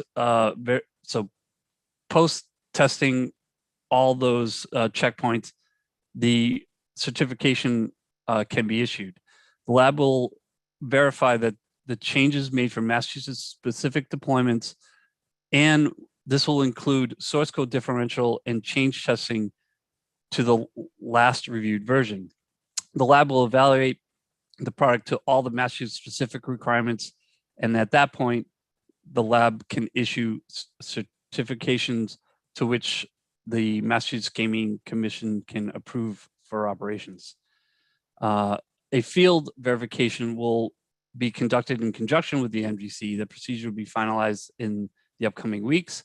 During that time, verification of the production server, and verify all critical file signatures will commence. A review of internal controls for procedures to operate the sportsbook, check technology for configurations such as proper setup of roles in user rights management, and potentially interview key personnel to ensure they know and will follow procedures from the approved internal controls. And that is the high-level broad summary of how a mobile and or digital product would be approved for the mass gaming sportsbook operations. Thank you, Joe. Are we going to hold our questions, commissioners? I see a nodding of the head. Okay, we'll continue in the same process that we've done and hold questions. In terms of the next presentation, I just want to acknowledge our Chief Information Officer, Katrina Gomes. Katrina, did you have anything that you wish to add at this time? I do not, Madam Chair. GLI did a fantastic job of giving a high-level overview of the technical components required. Excellent. Thank you so much. And we will turn to our next presentation and report, and that is from Heather Hall, our Chief Enforcement Counsel. It's still good morning, Councilor Hall. It is good morning. Thank you, Chair, and good morning, Chair and Commissioners. With respect to the IEB side of the presentation on the preliminary suitability, the IEB submitted a report regarding its review for preliminary suitability of WSI US LLC doing business as WinBet. As you know, this applicant is seeking a Category 3 sports wagering license to be tethered to Encore Boston Harbor's Category 1 license. The IEB performed this review for preliminary suitability in accordance with the standards and criteria set forth in 205 CMR 215.01 subsection 2. The IEB did not perform a full suitability investigation at this time. As a precursor to this review, the licensing division, in conjunction with the IEB, performed a scoping review of the applicant under Section 5B of Chapter 23N and identified 4 entities and 2 individuals that it designated as qualifiers in connection with WinBet's application. Those qualifiers are listed on page 1 and 2 of the IEB's report. The licensing division has also performed a review of the submission for deficiencies, and there are no substantial deficiencies. And I would just note that there have been ongoing communications between the licensing division over some pieces and the applicant. And the applicant has been responsive, and there is nothing significant that is outstanding with respect to deficiencies on the application. Our team was comprised of contract investigators, including former members of the State Police Gaming Enforcement Unit, and contract investigators from the firm of RSM, all with the collaboration and oversight of the IEB. The review for preliminary suitability included a summary of WinBet's licensing status in other jurisdictions, as disclosed in its application, its compliance history in other jurisdictions, also as disclosed in the application, and pending litigation valued over $100,000 as disclosed in the application. It also included a summary of an open source review of the applicant and individual qualifiers, but not necessarily the entity qualifiers. And the results of those sections appear in the IEB's report. And with respect to that part of the review, we do have contract investigator attorney Michael Banks here available for questions if the commission has any, as well as I will be here as well. And with respect to the financial suitability, we had a team from RSM prepare a report that appears as Exhibit 1 to the report. RSM worked closely with Financial Investigations Division Chief Monica Chang and other members of our Financial Investigations team. RSM reviewed disclosed financial information of the applicant, and in this case, reviewed supplemental SEC filings of the publicly traded ultimate parent company, Wynn Resorts Limited. And they presented financial ratios in that exhibit, as well as also reviewing forecasting submissions submitted by the applicant in its general application, and the summary of self-reported history of judgments. And we also have members of the RSM team here available for any questions if the commission has. And with that, that would just conclude my prepared remarks. And as I indicated, we are certainly here to answer questions the commission may have. Any questions at this time, or shall we hold them? Commissioner Just Byrd? a point of clarification on process. I mean, we got this last night. So are we going to be discussing this in more detail at the end, or do you want questions now? However, I the would like to commissioner- talk about some of the things in the four corners of the IEB's thing in terms of particularly sort of some of the conduct or consequences in some of the other states, just to get a better understanding. So what's the timing on that? Councilor Hall, are you available this afternoon? If we, or I'm assuming it's going to be this afternoon because it's 8 minutes when we get to that section of the application on suitability. Yes, absolutely. Does that make Okay. sense, Commissioner O'Brien? Are you comfortable? Okay, sure. Yep. Okay, excellent. Thank you. Thanks. Okay. Any other questions on process or otherwise? All right, then, thank you, Councilor Hall, and I am hearing that Attorney Banks is available, as well as the folks from RSM if we have questions in addition to any for you at IEB. Okay, so then we're going to turn to RSM, who's also been helping us in our review of the evaluations. RSM is RSM US LLP is one of the leading providers of audit, tax, and consulting services in the United States. RSM, as I mentioned, has been working with the Massachusetts Gaming Commission to provide insights and analyses to help the commission as we evaluate certain sections of the application.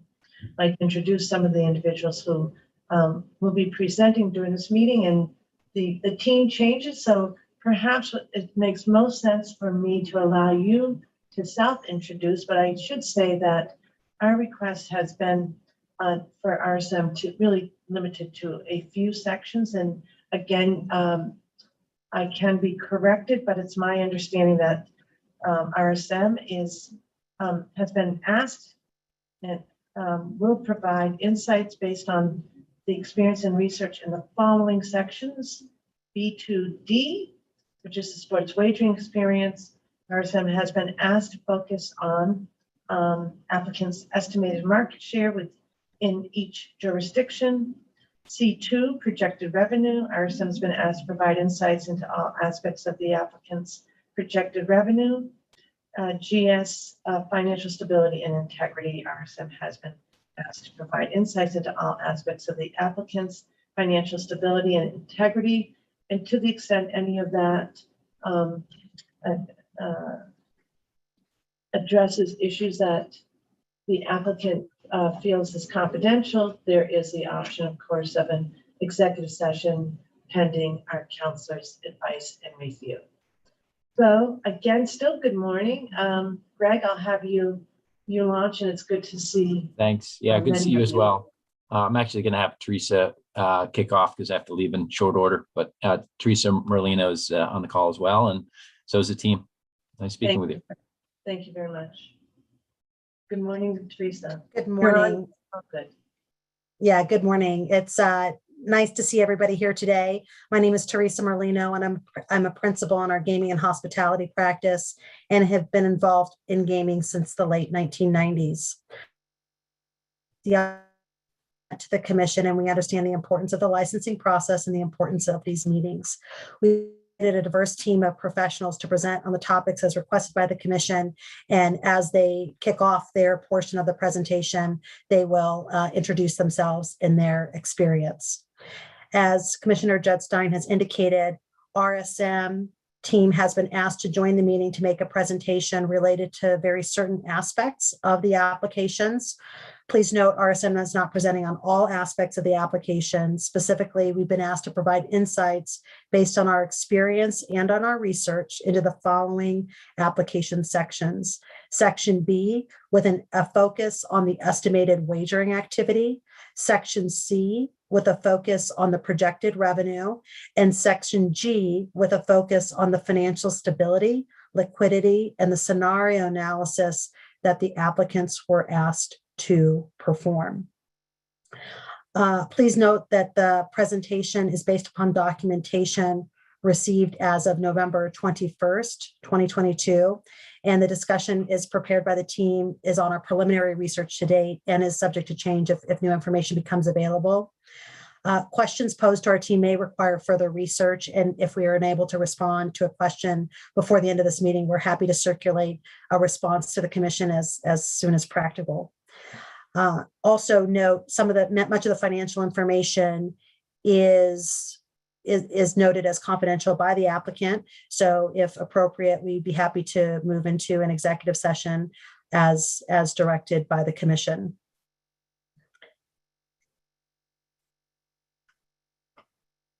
So starting here, Jeff, would you like to take over at this point, or Connor, or should I continue to present? Yeah, I can take over here. Thank Teresa, you. thank you.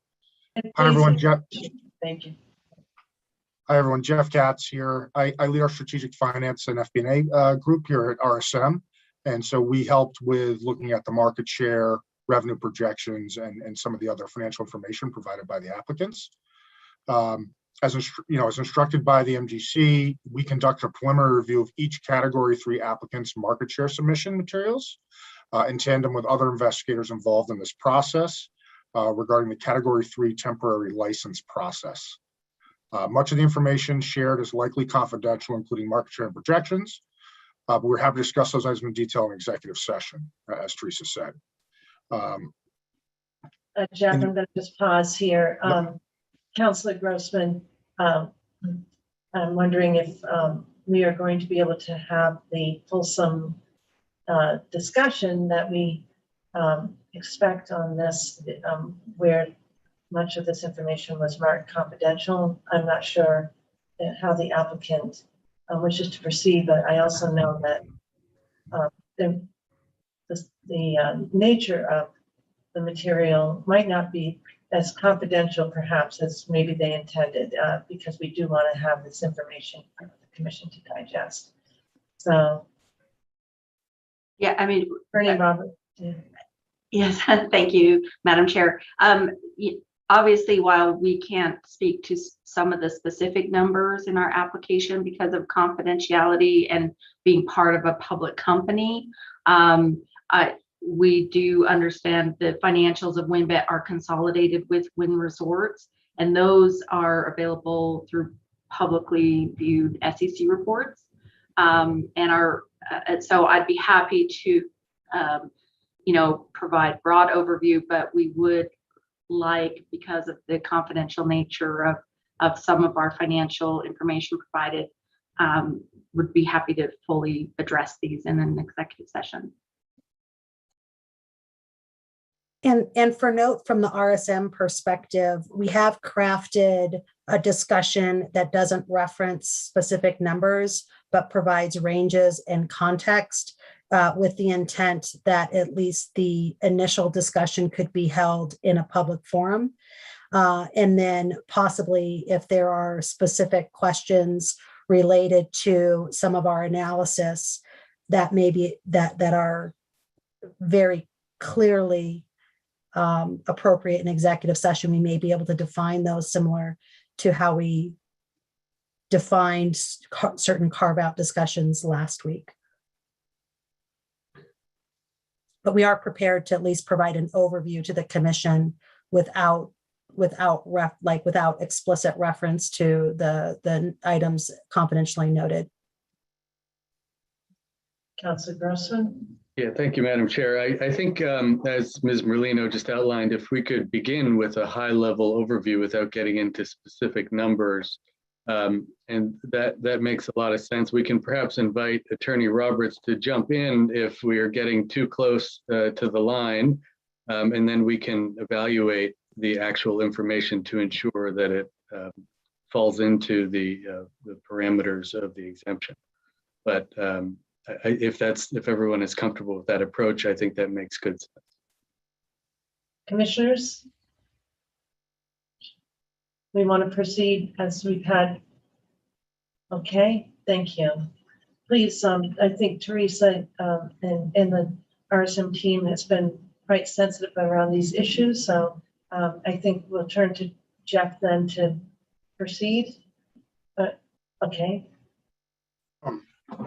So in RSM's preliminary market study, the jurisdictional rules and what other nearby markets are doing may impact any of these applicants' market size and sportsbook composition in a given state.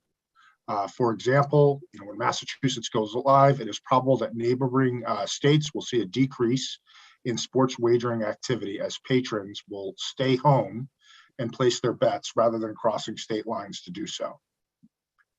If all applicants currently pending review are ultimately granted a license, Massachusetts would end up with an above average number of sports books operating in the market. And that is broadly associated with a larger ultimate market size and a lower hold percentage that benefits the consumer. And just for reference, hold percentage equals percentage of total wagers or handle kept by the sports book. This, of course, is still developing. And then just for reference, in jurisdictions where sports betting is legal, there are between 1 and 25 sports books operating in individual states.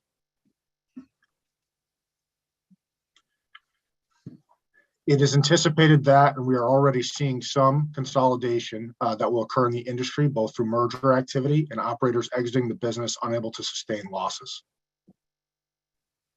According to market analysts, economies of scale are a major factor. And given the evolving nature of the online sports wagering and the varying number of platforms in different jurisdictions, it is difficult to predict the ultimate composition of the marketplace, even after conducting extensive market research. But what we can say, it is being viewed as a lucrative long-term growth market by operators and industry analysts.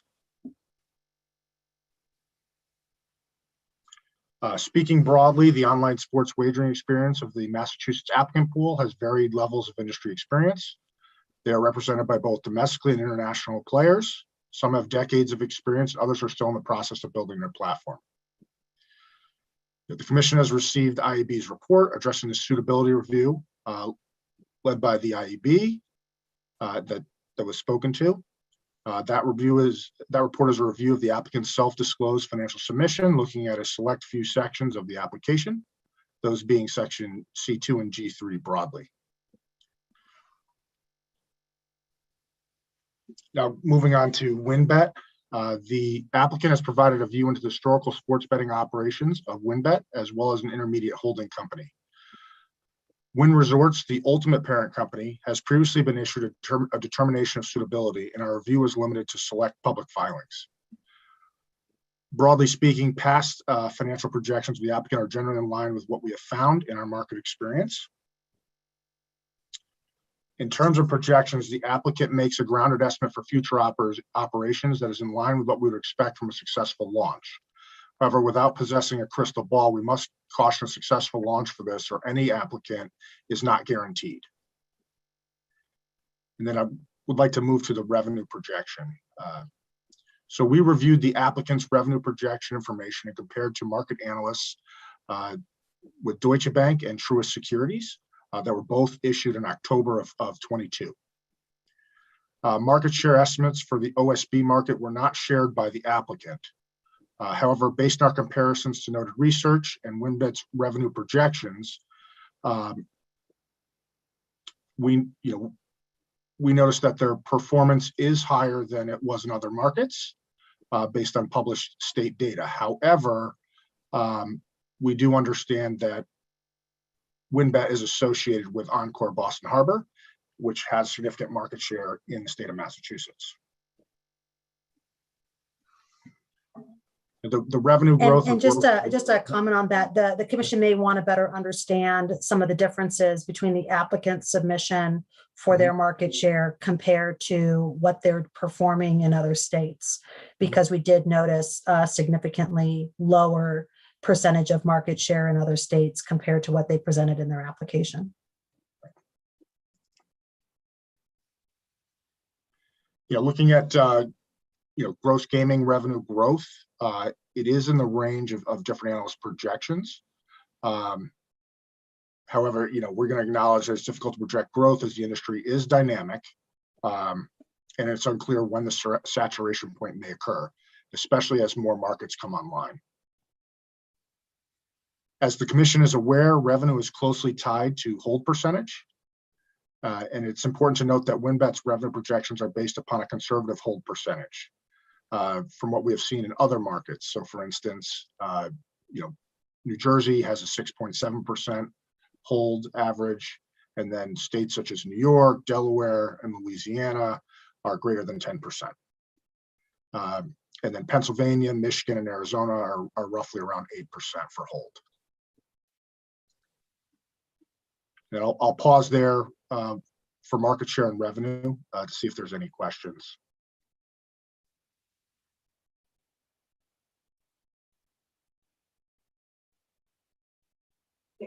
I guess my question goes back to, I'm trying to gauge how, I'm not really seeing the redacted version of some of this, so I'm trying to gauge how much of this we can ask to go in and potentially discuss in executive session and how much we can't. So I'd love to hear more detail in terms of what was just flagged for us in terms of a delta between what they've seen historically and maybe what's in the app. Todd, I don't know if that's something that we can discuss in executive session. Well, that's certainly on its face sounds like competitively sensitive information that would potentially place this prospective licensee at a competitive disadvantage. And if the commission as a whole is comfortable with that conclusion, then it can be discussed in executive session. Okay, and then going a little bit out of order, if I could just go back to some of the individual qualifiers, entity qualifiers for Heather. Are we going to have a redacted version too in terms of what is appropriate to sort of query in public and what would potentially be an executive session? And if we have it, I just haven't seen it. I'm sorry. If you can direct me to it, that'd be great. I actually would refer to General Counsel Grossman on that. And I will say, Commissioner O'Brien, that when we submitted the report, we did ask the applicant to identify specific areas in the report that they would request redaction on, and to work with the legal unit on that. So I'm going to stay in the IEB lane and defer to General Counsel Grossman on that piece. Yeah, I think that it certainly, again, depends on which specific information we'd like to discuss. And if we can identify that, and again, if it fits into the parameters, then we can certainly move into executive session. So are there— The conundrum is how to raise it in this forum without, where I shouldn't be maybe raising it in this forum. Well, I think Commissioner O'Brien's point is that we did receive the IEB report, and I think I understood late last night that the redacted version was coming, but I don't believe we've received it yet, Commissioner O'Brien, in our file. Okay, so I didn't miss it. Okay. I don't think I've missed it, but clarification from council. I haven't seen a redacted version myself, which I don't know if that leads to a conclusion that everything is fair game, but don't imagine that it does based on something that I want to think about. I cannot imagine that it does. Madam Chair and the commissioners, Jennifer Roberts again. I do want to clarify that we are still in the process of the redaction, so I apologize for the delay on that. But be happy to address any issues in the report in an executive session that are sensitive and confidential personal information. So maybe I can make Councilman, maybe I can make a suggestion for Commissioner O'Brien. It's you have some questions for RSM and questions for IEB. We've got Commissioner Maynard's question. Would it make sense for us to continue through RSM's report, and then if it's appropriate, look to see if we vote to go into executive session, tend to these items, and then go through our section by section analysis? Does that make sense? Because it might give us context. It may mean going back, having to go back in. Yes, correct. Absolutely. We would convene for another one, but it might make sense rather than putting it off to the end of the day or the end of this evaluation. In terms of RSM's involvement, yeah, and then that would wrap up for them, yeah. It could wrap up for them, although I think they know that we might have questions that could come up as we go through the application section by section too. Mm-hmm. But it might make sense rather than, as we've done earlier, wait to the end of the process. Yeah, I mean, part of this is, I'm not faulting staff at all, but I didn't think we were going to be doing the deep dive in suitability today, given the fact that we didn't get the report until yesterday. So I'm just trying to deal with how to make sure that this is covered, but covered in a way that protects the relevant privacy interests and exemptions. What I might suggest, Commissioner O'Brien and all, is that all of this sounds like it fits within the parameters of the exemption. So we can move into executive session and monitor the discussion to ensure that it stays within those boundaries. If we start to realize that we're moving into information that should be discussed publicly, we can stop that part of the conversation and reserve that for the public. And I think that's a fair approach as long as we're very careful and meticulous about the way we go about it. I would be comfortable with that approach. Yeah, and I may actually talk to you offline in terms of one area that, again, I can't raise it publicly. And the question is, can we or can we not go into executive session on it? But we do have to vote on it. So you've got to set a little bit of contrary, or what, you know, in terms Well, of. we don't have to vote today necessarily. So if there's a question still out there, you know, it may be that we can, if we don't have an answer today, we may have to wrap it up tomorrow, depending on how we are. I suspect there's a way for you to generally ask to see if it gets into the nature of, I mean, I'm hoping, Commissioner O'Brien, there's a way to generally ask the question so that we know if in fact we could move into executive session. But it sounds like right now there's been already some things, points that Councilor Grossman thinks that we could appropriately move into executive session.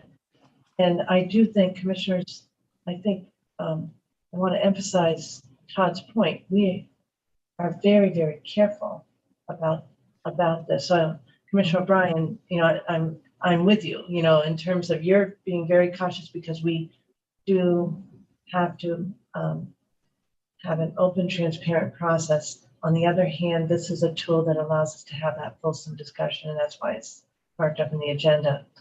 Can I again just suggest though that we allow RSM to continue and again put a pin in these two requests, and then consider at the conclusion of RSM's presentation returning to this discussion about whether or not it is appropriate for us to go in on separate issues. Does that sound okay, Brian? Yep, that's fine. Okay, thanks.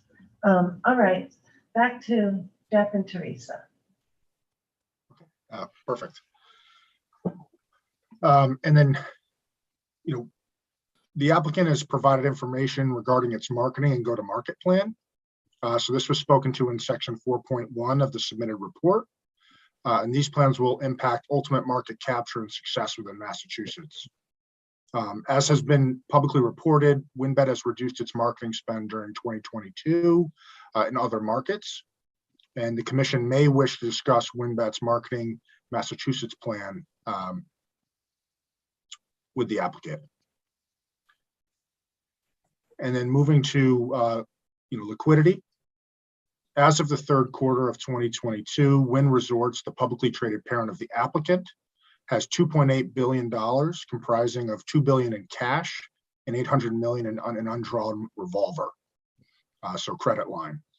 $546 million is payable in the next 12 months on its long-term debt, providing a capital cushion in which to fund operations.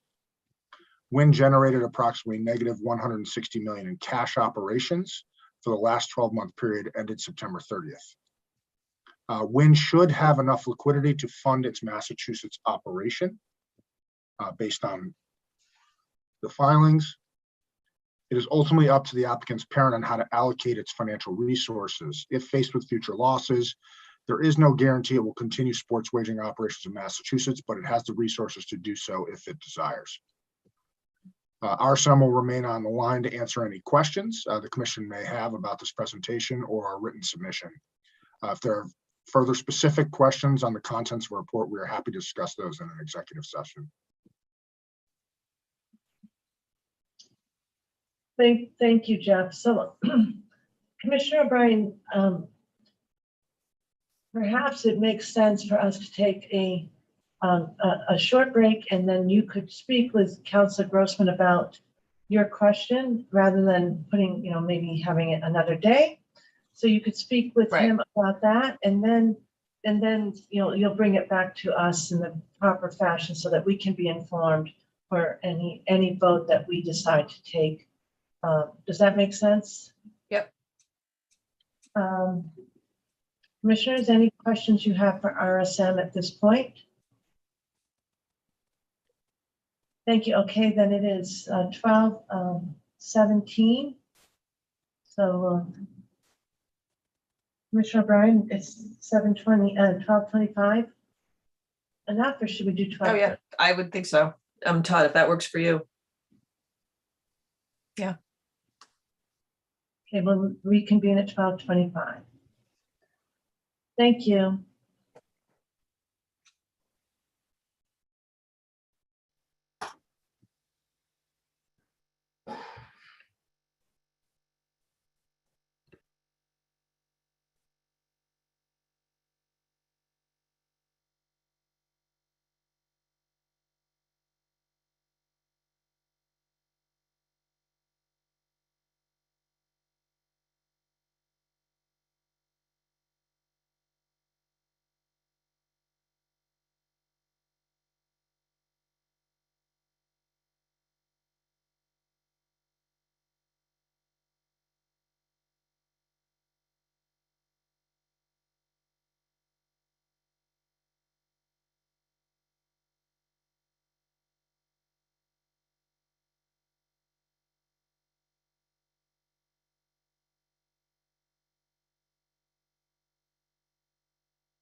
Hey, David.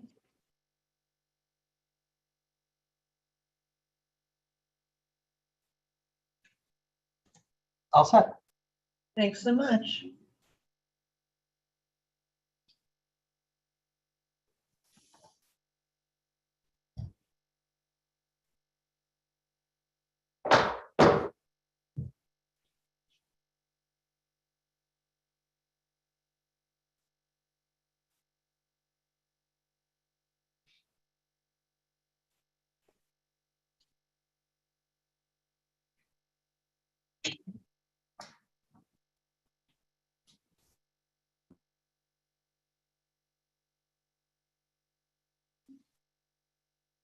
Thanks, everyone. We're reconvening meeting 411 of Massachusetts Gaming Commission because we're doing this on a virtual platform. Go ahead and take a roll call. Commissioner O'Brien, I'm here. Commissioner Hill, I'm here. Commissioner Skinner, I'm here. Commissioner Maynard. I'm here. So we're all set to proceed.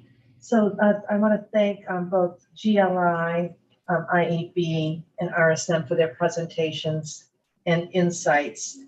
Some questions have arisen that we believe might be appropriate for an executive session, and I'm going to turn to Councilor Grossman for some guidance here.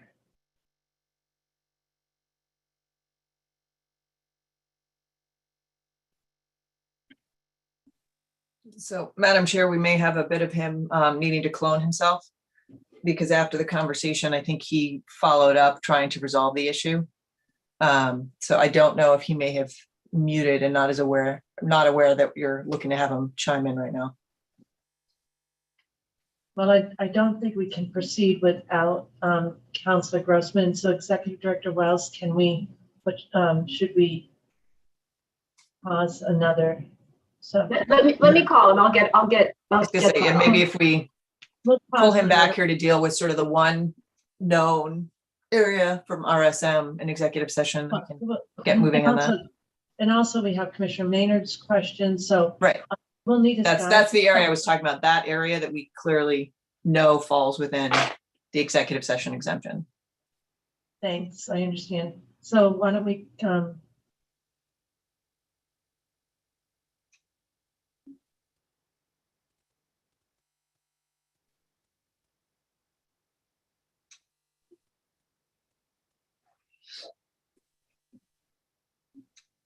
That's very strange. He's not picking up. Just give me a minute. Let me text him as well. Okay? No, we're going to just pause for 5 minutes, so that will give everybody a chance to do stuff, and then we'll convene right back. Okay. Okay, sounds good. Thanks so much. Perfect.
Thanks, Dave.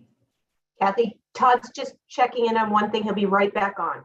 Okay, so we'll wait then. Thank you. Wait. Why don't you just let me?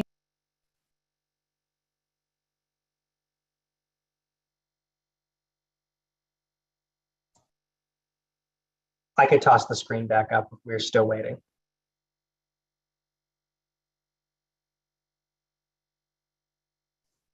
Yes, why don't we do that? Thanks. Okay, sounds good. Thanks, Dave. Thanks, Dave.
Insert the LED.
Karen, are we all set? Kathy, I just tried to call Todd. He didn't pick up. I had a text from him at 12:35 that he needed 5 more minutes. So I'm thinking he's all set, but let me just text him again. I just texted him, can we reconvene? So he must be on the phone with someone. Well, it's now it's. So if I could give you a little clarity. It's 10 of 1 now. Dave, if you could pull down the slide, please. And let's remember, we are still. Oh, there's Todd. We're all set. We're all set. Oh, there he goes. Yeah, we're still streaming, I believe, correct? Yes, we are. Thank you. But I will now do a roll call. Let's see if Commissioner Hill joins us. I'll turn on my camera. There he is. There he is. Okay. Commissioner O'Brien. I am here. Commissioner Hill. I am here. Commissioner Skinner. I'm here. Commissioner Maynard. I'm here. And I just took a roll call because this is the return of the Massachusetts Gaming Commission meeting number 411. And we took a short break because we're holding this on a virtual platform. I needed to do that roll call. So here we go.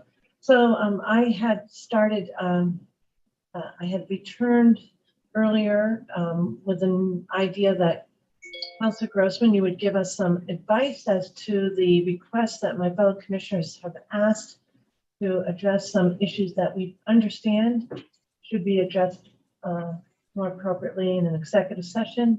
Can you advise us on that? Absolutely. So there were 3 potential issues to be addressed.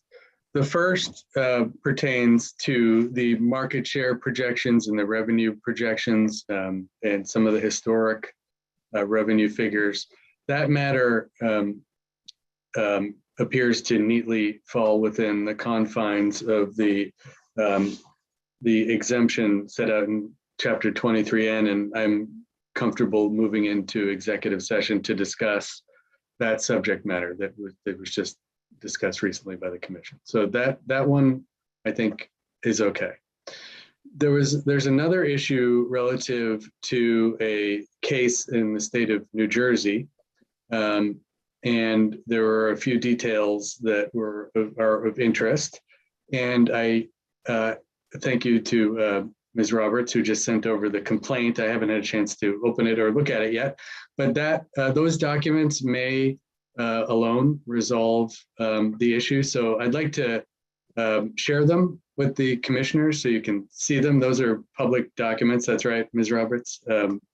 So there's no harm there. So you can all look at those and see if that satisfies the question that came about. So I'll send those over shortly. And will you be sending them in our emails? Is that what you're saying, or will it be a matter of public discussion? I think in the first instance, you'll forward the email. I had the question, and then it should satisfy the question. It may prompt other questions from my fellow commissioners. I don't know. Or a question we all had anyway. So right. Thank you, Commissioner O'Brien. But okay. There's a the last third. matter. Can I ask if the documents that are coming to us documents of public record in New Jersey? I believe so. I mean, Ms. Roberts can speak to it. I haven't even had a chance to look at them, but I think they're just court filing. So yeah. Okay. So they are public records, and I'll get those over to you momentarily. There's a third issue that I'm still kind of wrestling with, and it involves Mr. Cohen and a matter he was involved with in Turkey. And so we're just trying to determine whether there are privacy interests that need to be protected. And if so, whether we can go into executive session to talk about those, or whether those issues were discussed in a public forum there. Not being familiar with the laws of Turkey, I don't at the moment know the answer to that question. And I just want to be very careful that we get that right before we talk about those issues publicly.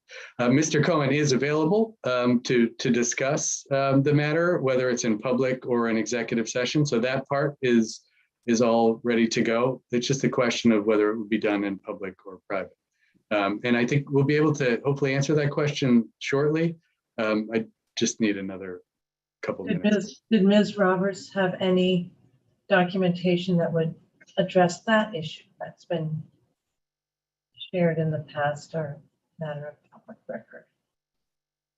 I don't have confirmation that it is public record. There's just a guess.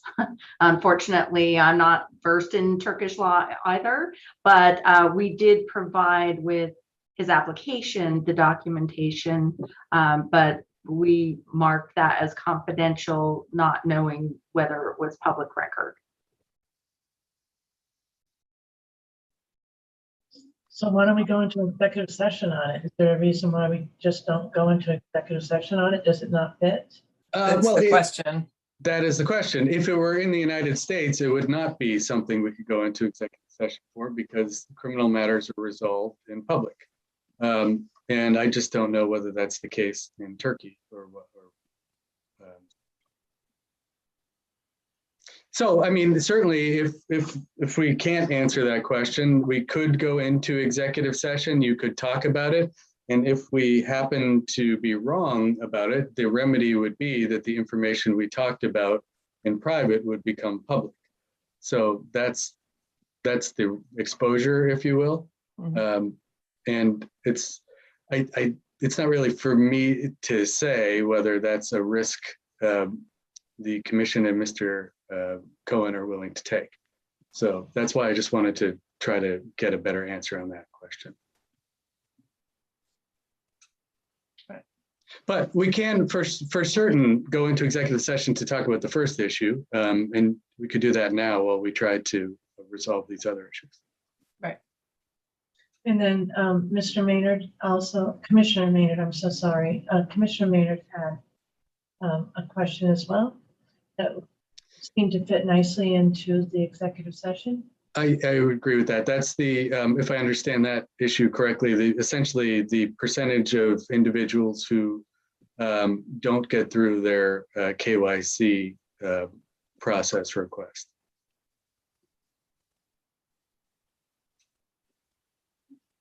Okay. So it's that, and then the question of the potential disconnect between RSM's review of the market share and the application. That was the other area that I think also does neatly fit. Yes, I believe those are the two issues. Okay, so commissioners, we have, in order for us to go into executive session, I do need to read the language into the record. I want to make sure we are very clear on the precise issues that are before us. So even though we just kind of said them, Todd, if you could just say them precisely, that would be helpful. And then, this is only anticipated, commissioners. You have to be comfortable with this decision. We move with an affirmative vote. Okay, and if we don't have that affirmative vote, we will just continue on in the public forum. All right, Todd? Okay, so just to be clear for the record, both of these issues fall under section 6I of chapter 23N by way of chapter 30A, section 21, is it A7, I believe. I don't have it right in front of me. And in that, they both relate to competitively sensitive or proprietary information that was provided in the course of an application for an operator license, the disclosure of which would place the applicant at a competitive disadvantage. As such, they are appropriate topics for discussion in executive session. Okay. So I understand, Todd, is that, I thought you said something about a criminal issue. Is that? That one is not on the list at the moment. That's okay. That's a separate issue, as is the New Jersey matter at the moment.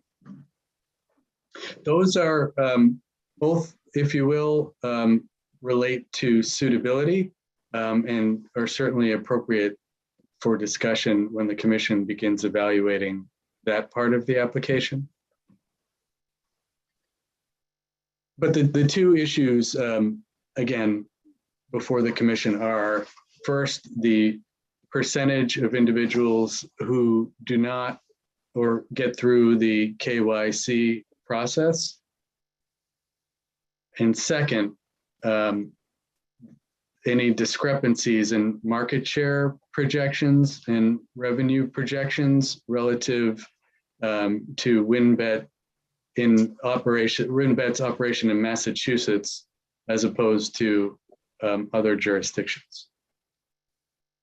So the commission anticipates that it may meet in executive session in conjunction with its review of the WSI US LLC doing business as WinBet, application in accordance with GL Chapter 30A, Section 21A, subsection 7, and GL Chapter 23N, Section 6, subsection I, to consider information submitted by the applicant in the course of its application for an operator license that is a trade secret, competitively sensitive, or proprietary, in which if disclosed publicly would place the applicant at a competitive disadvantage, and or General Laws Chapter 4, Section 7, 26C, the privacy exemption, to consider information submitted in the application materials relative to named individuals, the disclosure of which may constitute an unwarranted invasion of personal privacy, and or GL Chapter 4, Section 7, subsection 26N, certain records for which a public disclosure is likely to jeopardize public safety or cybersecurity, to consider information submitted in the application materials relative to the security or safety of persons or buildings, structures, facilities, utilities, transportation, cybersecurity, or other infrastructure located within the Commonwealth, the disclosure of which is likely to jeopardize public safety or cybersecurity. Public session of the committee meeting will reconvene at the conclusion of the executive session, and I understand that for the two matters before us, it relates to the first section 6I of 23N. Is that correct? That's correct. It's not the privacy exemption or the security exemption. Right. I read it all in because it's in our agenda and I wasn't sure not to, but it is all in with the understanding of this. These two relate to section 6I. Do I have a motion? Madam Chair, I move that we go into executive session for the reasons stated by the chair in the record, and more specifically, reason 6I 23N. of 23N. Thanks. Second. Any questions or edits? Thank you. Commissioner O'Brien? Aye. Aye. Commissioner Skinner? Aye. Commissioner Maynard? Aye. I vote yes. Thank you so much. So the way that this will work, first off, Crystal, if you're able to hear, we want to make sure that Matt Bowser of A&K is receives an invitation to the executive session, please. We should have a link in our calendar for the virtual room.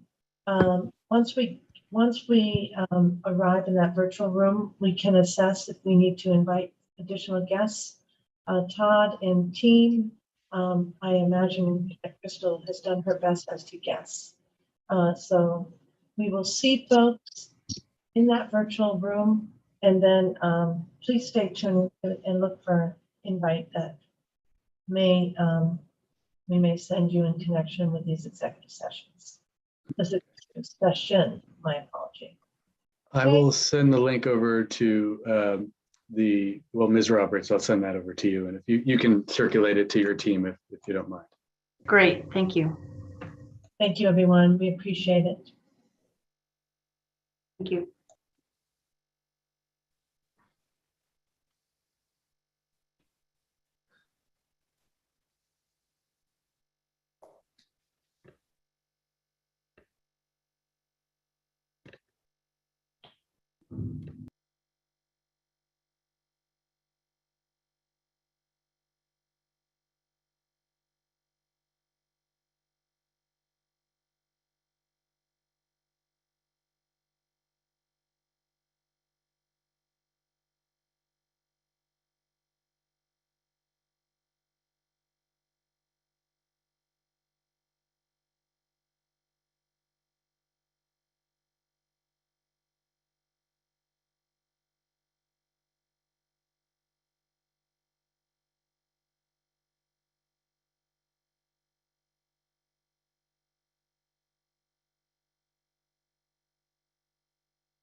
Okay, Dave?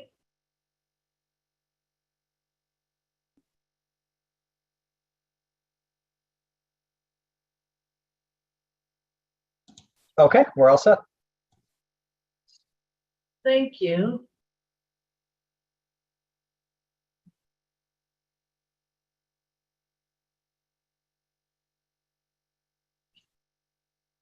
All right. Just waiting just for a few. Oh, we going?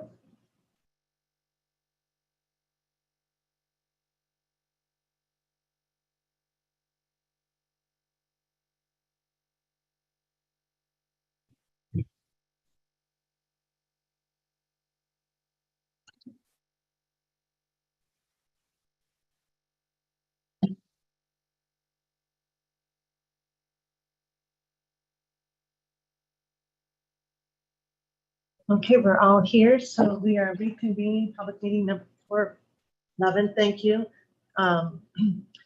We are meeting virtually, so I need to take a roll call. Good afternoon, Commissioner O'Brien.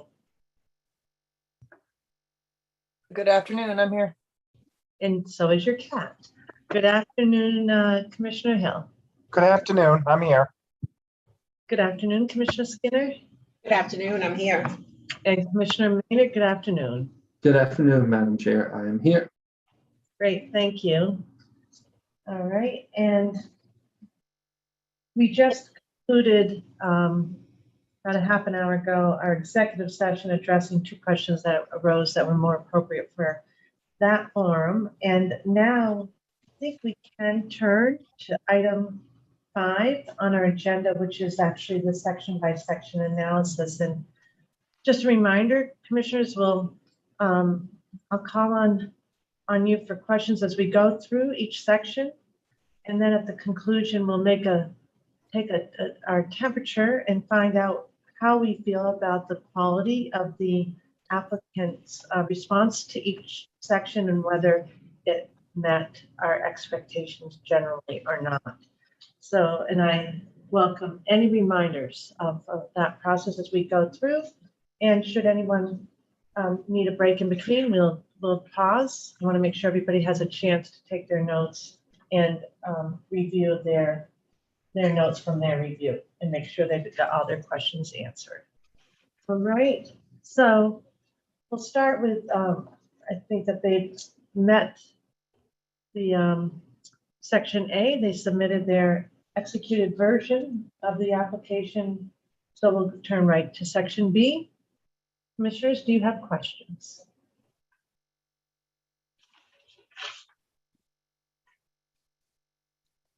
Commissioner Skinner? Yes, thank you, Madam Chair. Could you tell us who some of your other retail partners are in other jurisdictions? And I apologize if I missed that in the application. Yes, of course. We have retail partners or market access partners that have retail operations. We are partnered with Caesars Entertainment in New Jersey, Full House Resorts in Colorado, the Salt Tribe, Salt Ste. Marie Tribe within Michigan, and we've partnered with NASCAR in Virginia. And then the San Carlos Apache Tribe in the state of Arizona. And then Louisiana is also a Caesars Entertainment property. And I do see reference to some of those in your answer to B1B. And I do recall seeing that. Who's your partner in Tennessee? That was notably absent from this response. And I'm just curious. Sure. So also New York, but I thought you said you're not in the New York market. We are in the New York market. It was through a bid process. So we are independent of a retail tethering. We successfully acquired the license through the bid process. And Tennessee is an open market and they don't have any retail sports books. Okay, thank you. Other questions on section B? I have one that, did somebody? Was I somebody? did, but you, go ahead, Chair. Oh, go right ahead, Commissioner Skinner. Oh, there's reference throughout the material to a new product launch at the beginning of 2023, significant product feature rollout. Did you cover that in your presentation? Yes, we discussed our product partners within the presentation that we will be moving to a single app, which is a product feature that we're excited about. And then we demonstrated some of the new creative that we have within our product. Okay, so that was the new product that you displayed today. Correct. Not the demo, but on the slides. Okay, thank you. Commissioner O'Brien, you probably have the same question, but I just wanted to understand a little bit more about the options for deposit. We have, of course, a prohibition on credit card use. And I think Commissioner O'Brien, in the past, you've raised the question also about kind of that a secondary credit card use, if you will, for making a deposit from a credit card. You go over those options that are extensive and how a state like ours would deal with that.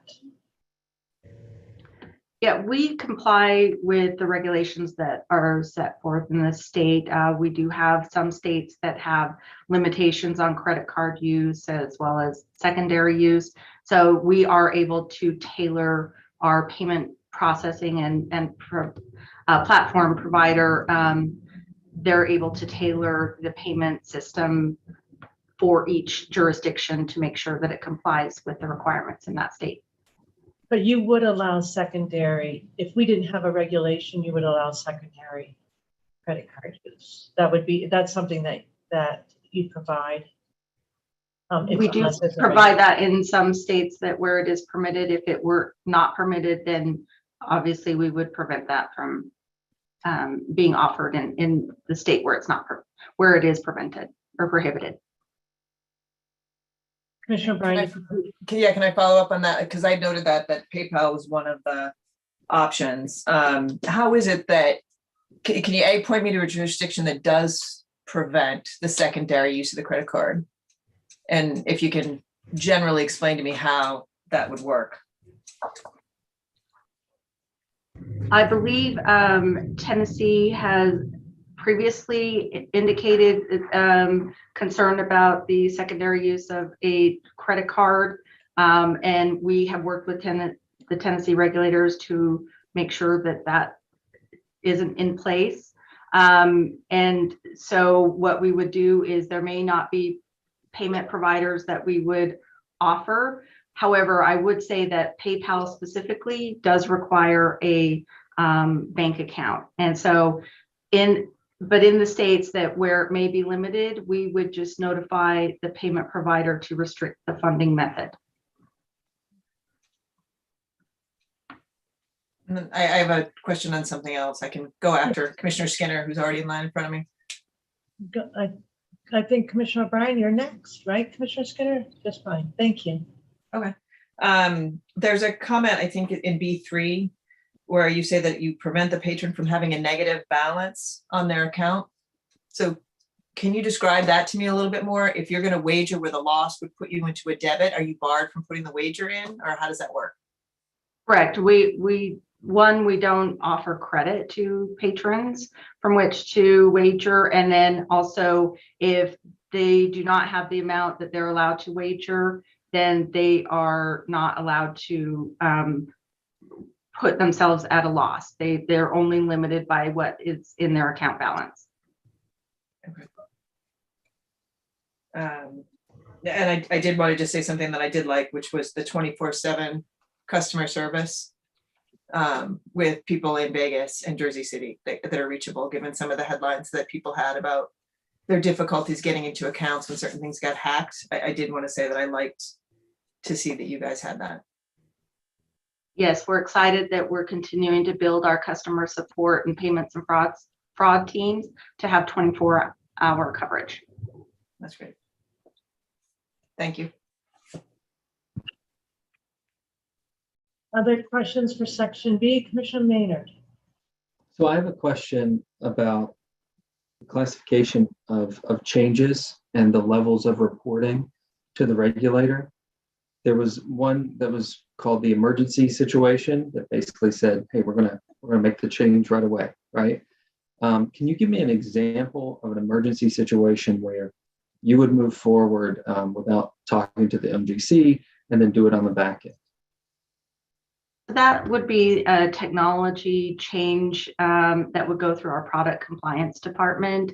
And that would be something, for example, let's say that, a change, a new classification of prohibited patron designation was issued. We would need to make an emergency change to cover that and make sure that, that prohibited patron was no longer able to wager. So I'll try to, maybe a geolocation provider update if we were to, if there was a necessity to enhance our geolocation services, that might be another reason for emergency change. Again, it would be more to either protect the patron or to, protect our ability to be in compliance with regulation. So a follow-up question, Councilor Roberts. Anytime that you possibly could notify the MGC staff, of course, you would want to notify them first when practical. Yes, absolutely. Our goal is not to classify any change as emergency. It would only be when necessitated as an emergency. So our product compliance team is in constant communication with our regulators to make sure that any updates to our system are go through the approval process. Thank you.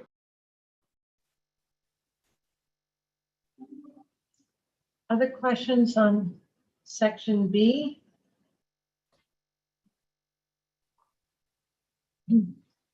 I think that we could take our, find out if we have a consensus on the quality of this response. Thanks, Commissioner Maynard, you're nodding your head. I believe B was met satisfactorily. Yes, so do I. I do too. Yeah, Commissioner Maynard, I didn't mean to put you on the spot. Yes. And you feel the same way? It meets, yeah. It meets. Okay, great, thank you. Yeah, I thought it was very thorough and I appreciated the your explanation around the shift in the business model. So thank you very much. We'll turn then to section C. Questions for the applicant. Now, if I note correctly, every single entry is marked confidential.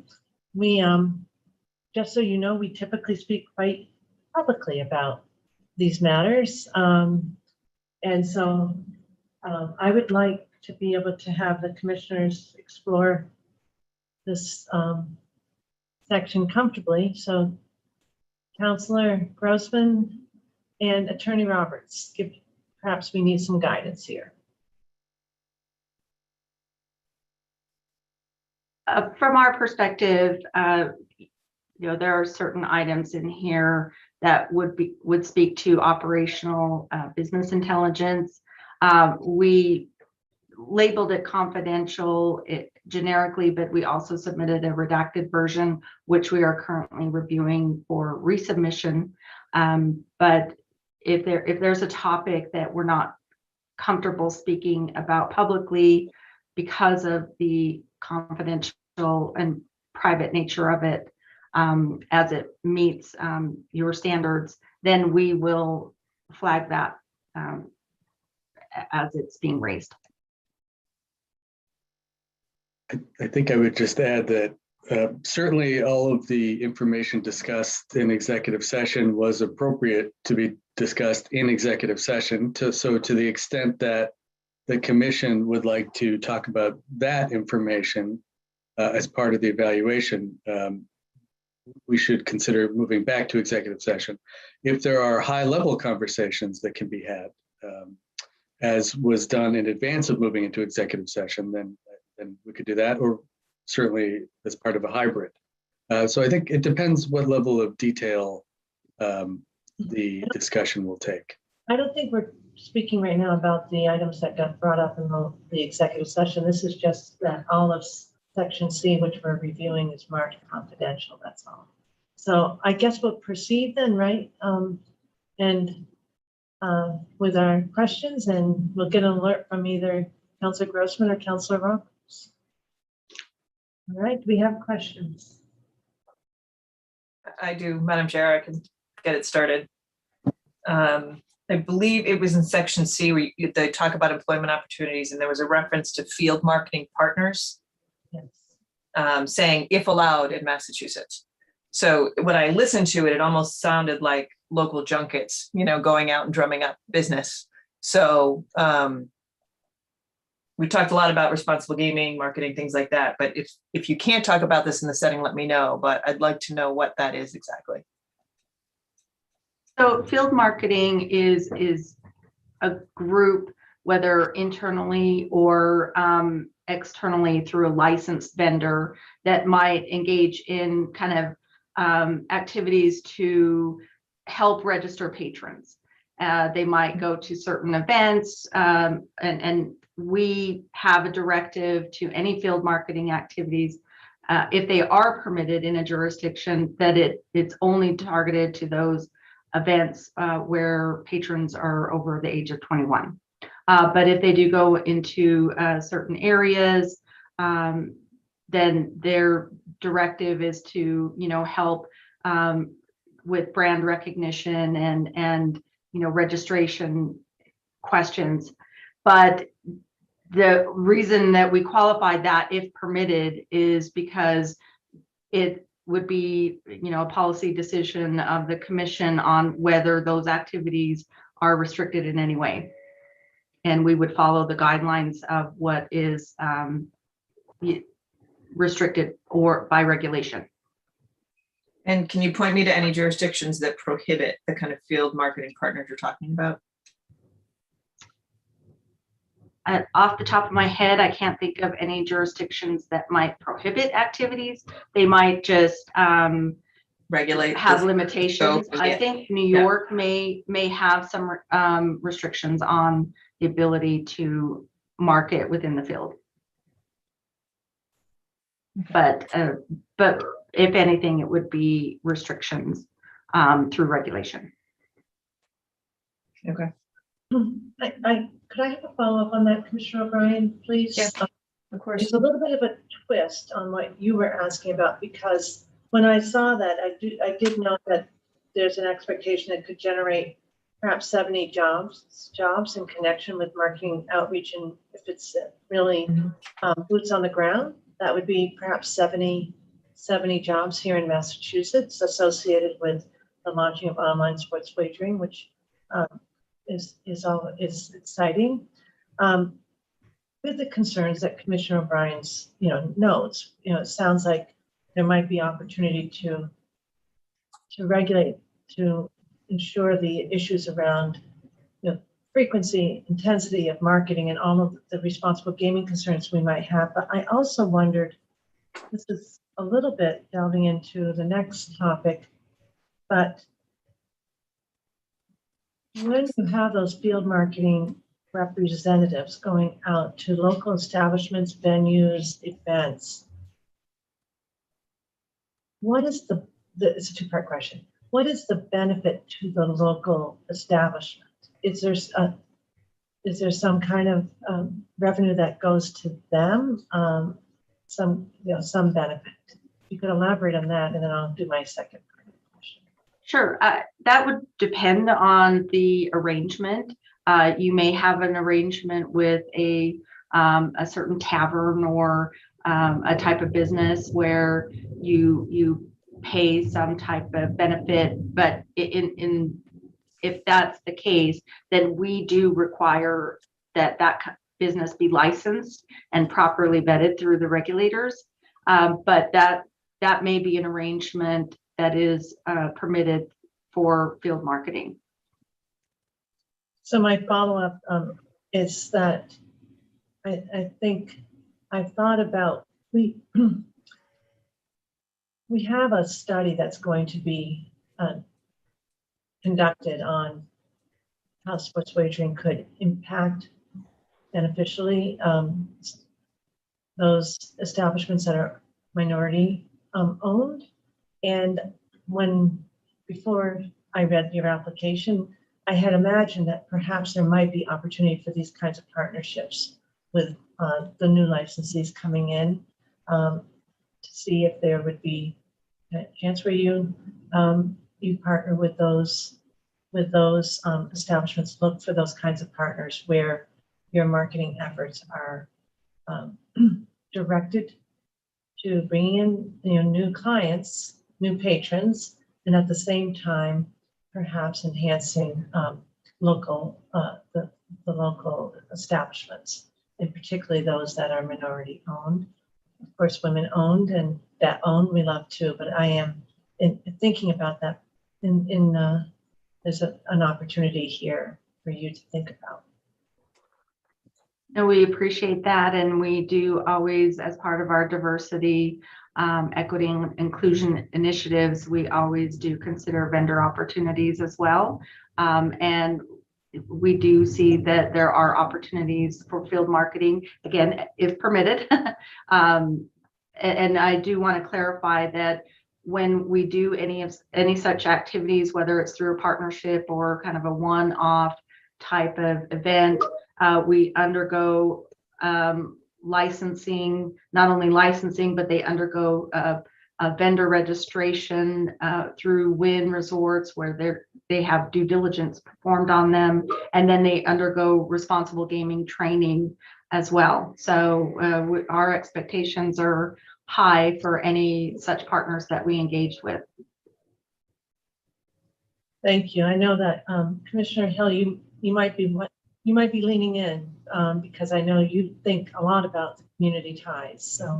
So I actually wanted to maybe further the discussion, and maybe you can talk to us about your experience in engaging with communities, working with nonprofits, volunteering in the community, in other jurisdictions. Can you enlighten us what you've done in your experience?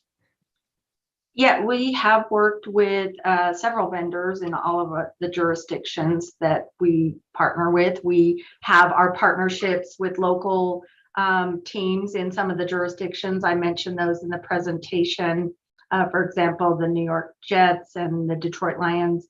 And so we try to engage with the sports betting community through those activities. Wynn Resorts, and as you know, Encore Boston Harbor are significantly involved in local community processes and engagement, and our staff are part of those initiatives as well. So we do work with not only helping identify what opportunities there are for our staff to engage in, but work with within our Wynn Resorts family on community engagement and volunteer opportunities. And then if I can just follow up, since we're in this particular section, Madam Chair, your experience in tourism. Massachusetts, one of the biggest industries we have is the tourism industry. So can you talk to us about your experience in that field? Well, so clearly that Encore Boston Harbor, our sister property, has the most experience with tourism and hospitality because they'll have the retail location. But as mentioned, our executive team is heavily involved or has been heavily involved in the online gaming industry as well as the retail gaming industry, and has knowledge about the interests of players. And so what we do is we use hospitality activities as a way to draw in players. I think in the demo you saw, win tickets to a sporting event. We actually have sent players, to our land-based properties where they now become accustomed to our brand in the retail setting. So there's a lot of opportunities to increase tourism through what we do, even though we're in the mobile and internet space. Thank you, Ms. Robertson. Thank you, Madam Chair. Can I follow up on that? Looking at there's a discussion about the Nonprofit Leadership Fellows program that WIN does in Vegas, where they pull in the leaders from the local nonprofits in Vegas, and they basically try to give them help their business acumen. If they done anything like that in Everett, and or you guys planning on doing something like that for the businesses in Everett? I know you're the mobile, but you'll be tethered to EVH. Again, I think that was an Encore Boston Harbor, initiative that they work with the WIN Foundation on offering. I participated in the one in Las Vegas, and it was really amazing. But again, that is something on the retail side that they would be the ones designing and developing for the local community. Okay. But of course, we would support it as much as possible. But it's referenced in your application. That's why I brought it up. Yeah, we did offer that here in Las Vegas, and I think that Encore Boston Harbor has seen the success of what we've offered here and may have plans, but that's a question that I think Jackie Crum would be more appropriate to answer on timing and rollout. Thanks.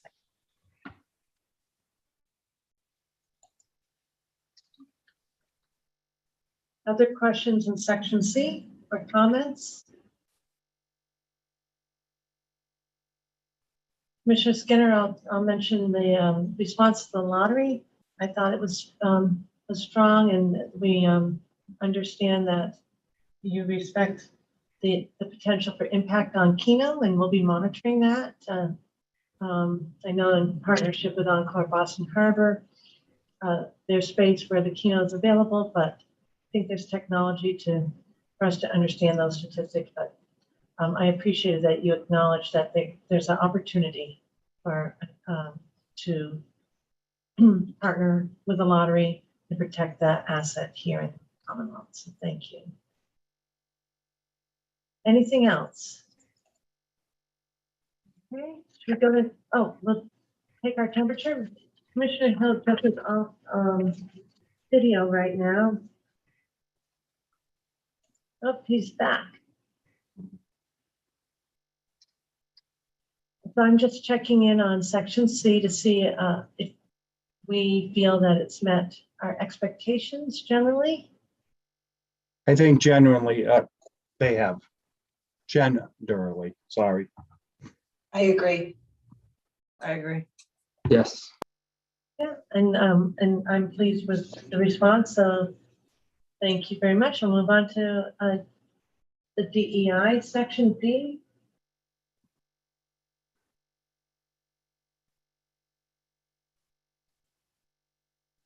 Questions?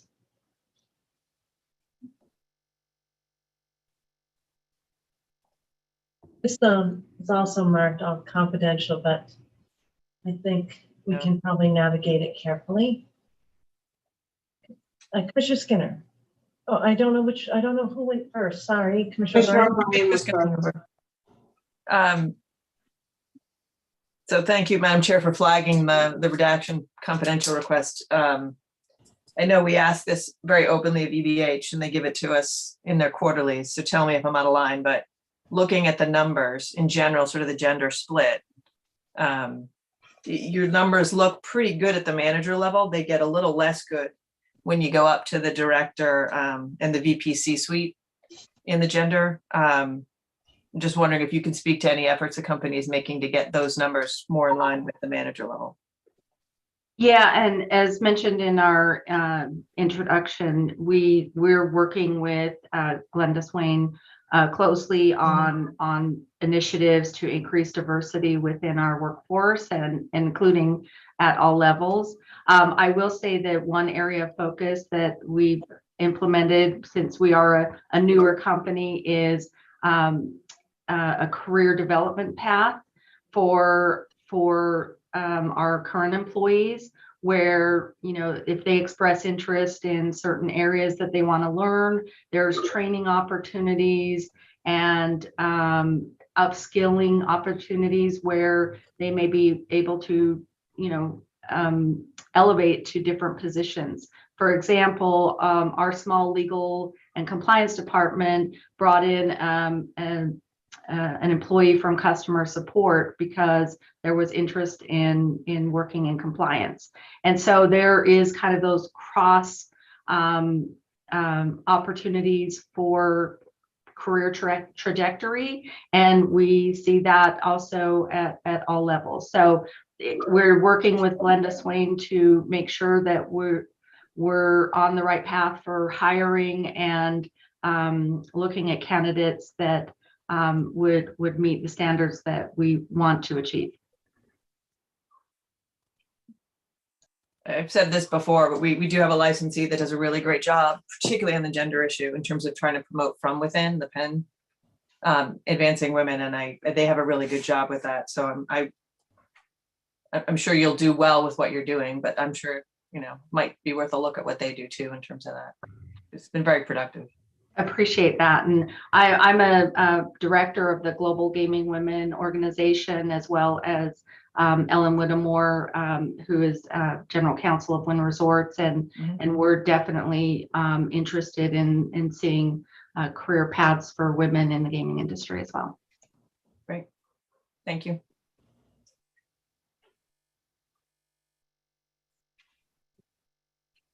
Just to build on Commissioner O'Brien's comment, I did note, and I think this is different than what we see, is that it looks like you have a very strong presence on the C-suite with veterans, and so we commend that, and also thank those individuals for their service, but that's noteworthy, and we do like to see that very much. Yes, we're proud of that as well. Commissioner Maynard? I wanted to add that I was very impressed by your diversity numbers, and it caught my eye as sticking out. It's very, very high. I won't go into the details, but it's very, very high. So I have a follow-up, Madam Chair. Yes. Attorney Roberts, the chair commended you on your veterans, the number that you have on your C-suite team. What I didn't see in the material is the number of people of color you have on your C-suite team. Can you speak to that? Yeah, I believe in our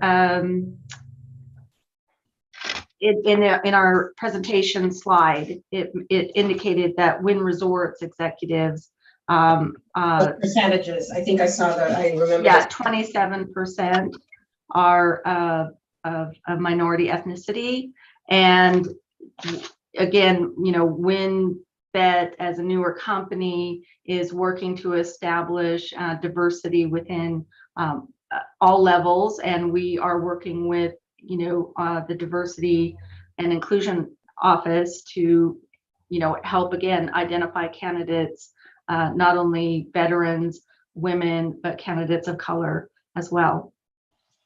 And we have a great representation within our, you know, within our work staff, that we are dedicating ourselves to upskilling so that they can have a career growth within our business. Thank you. Clearly, I'm having trouble reconciling your presentation today with the application. I have another question relative to your vendor spend. What are your goals? I think D2A, B, and C ask about spending goals with respect to MBE, WBE, and veteran VBE entities. And so I cannot find a response to that, and I apologize if I'm missing it, or if you communicated in your presentation today. So can you talk about what your goals are? Yeah, our goals are to increase our vendor representation. Currently, we don't have mandatory disclosure of certain categories of vendors. And so, but what our goal is to identify vendors that would fit within those categories that we can partner with. And that will be within Massachusetts as well as all of our jurisdictions. That is an initiative that we're currently driven towards. And do you have any strategies that you are able to share with us today for increasing those numbers, or at least identifying goals to start? Yeah, it would be working with our Wynn Resorts diversity and inclusion office, diversity, equity, and inclusion, excuse me. And to help identify those, we'll be working with Encore Boston Harbor to identify vendors that we might be able to use in our operations as well, that they have partnered with, and then working with local vendors that we know to see if there are any opportunities to identify classes of vendors that we would meet the goals of our initiative. Okay, I just want to clarify. I just want to make sure I'm understanding. So currently, you don't have any goals relative to MBE, WBE, VBE spend. We don't have any hard number goals because we want to identify what opportunities are out there before we make any commitments, whether it's something that we can exceed, or we don't want to make commitments that are not achievable given the initiatives that we're going to undertake. For Massachusetts specifically. Correct. We just didn't want to commit to anything specific. And then if we were not able to meet it, then we didn't want it to affect our accomplishments within the Commonwealth. But again, our goal is to increase vendor relationships that fit within those categories. Thank you. Shalane? Thank you, Madam Chair. I have a follow-up question to Commissioner Skinner's question. When I was going through the vendor information, it seems to me there are not a lot, you don't have a lot of vendors, right? I mean, as a mobile company, is that correct? I mean, that was the interpretation I took away. I'm just trying to make sure that I'm understanding it correctly. Well, we have a large number of vendors, and they go through a registration process through Wynn Resorts. Again, they do due diligence checks, and in that registration process, we do ask questions about their status, if they're MBE or WBE or veteran qualified, but they're not required to disclose that. And so we do encourage it, and we'd like to identify those vendors. And again, those are vendor relationships that we want to accomplish, but we still need to identify the potential vendors, especially if they're dedicated to the Commonwealth. That is a goal of ours, to identify those vendors that meet that criteria and help establish relationships. But we do have a large number of vendors, whether it's technology, whether it's marketing affiliates, KYC, payment processors. So Can you give me a roundabout number? Because like I said, I was having a hard time identifying that when I looked at the section. So 100 vendors, 50, 20? Yeah, it's more, again, this would cover all existing states. Since we haven't launched in the Commonwealth yet, there are plenty of marketing and marketing affiliate and other types of vendors that have not been engaged yet for activities, but may. But for all states, I mean, we're looking at roughly, more than 200 vendors easily. Okay, thank you. Mm-hmm.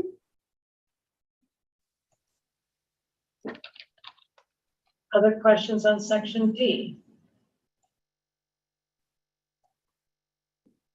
Okay, do we feel that it met expectations? Commissioner Hill? After that discussion, I do believe that D has met expectations. Okay, thank you.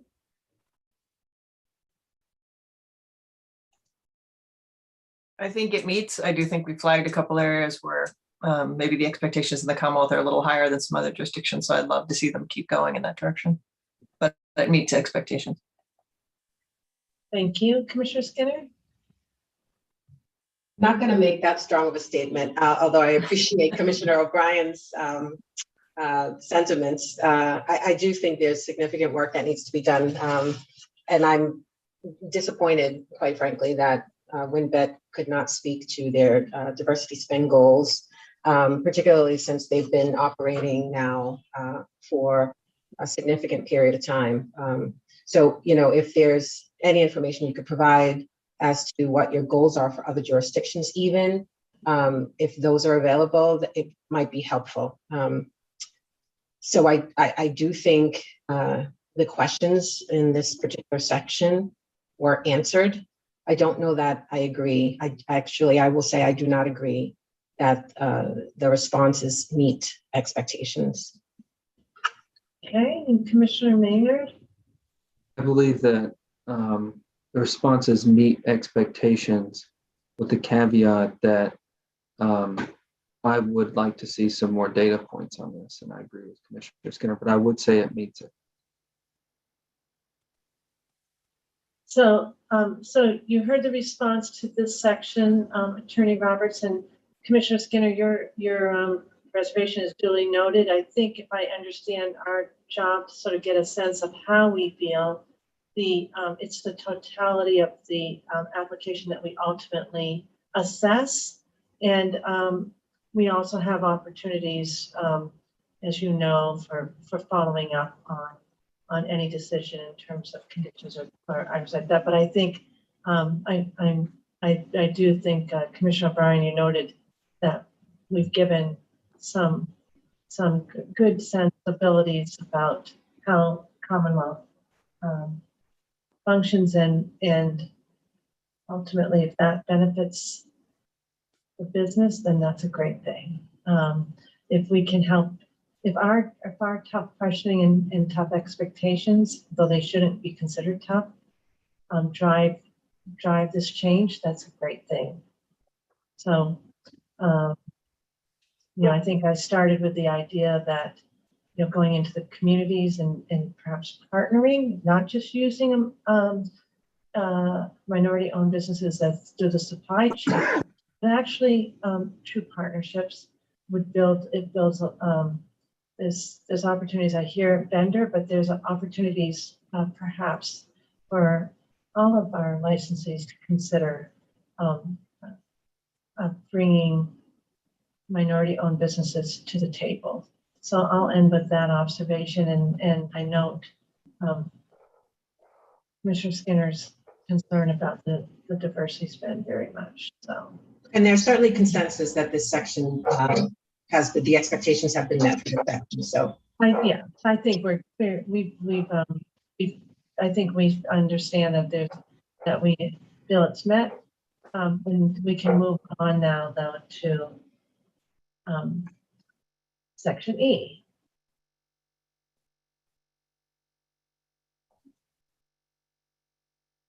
And this is on another topic that we're pretty passionate about, responsible gaming. Questions?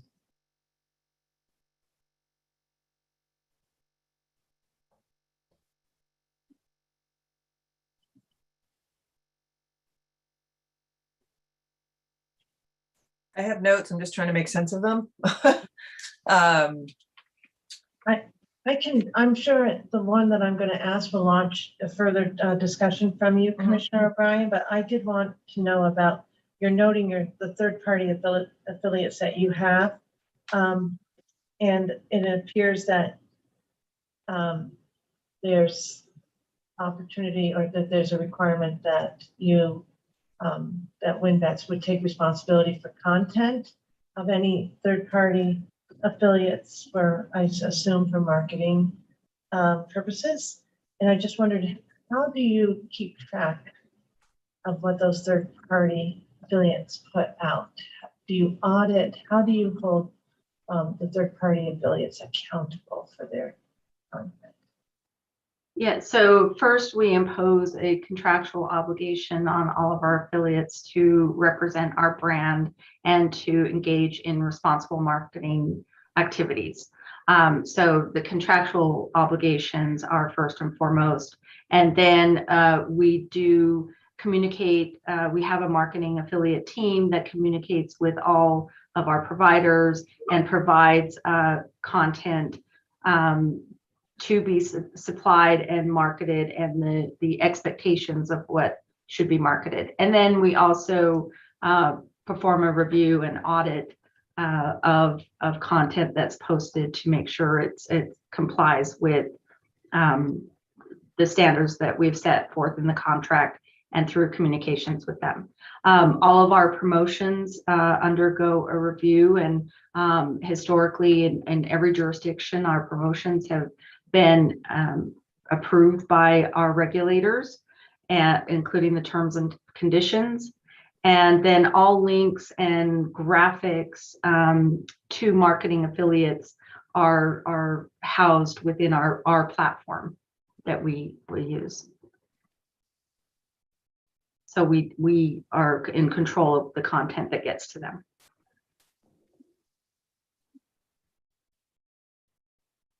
Other questions on this section?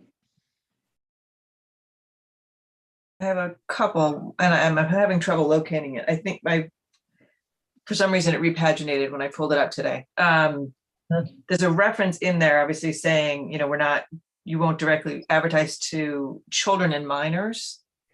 And elsewhere you talk about only marketing to 21 plus, but there was one area in here where it seemed to be a little too narrow and focused on the children and minors as opposed to under 21. That I was a little concerned about the language. Let me see if I can find it. But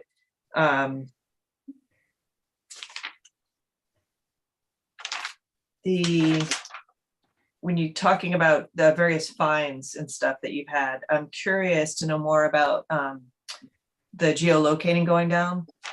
Mm-hmm. In yeah, Virginia.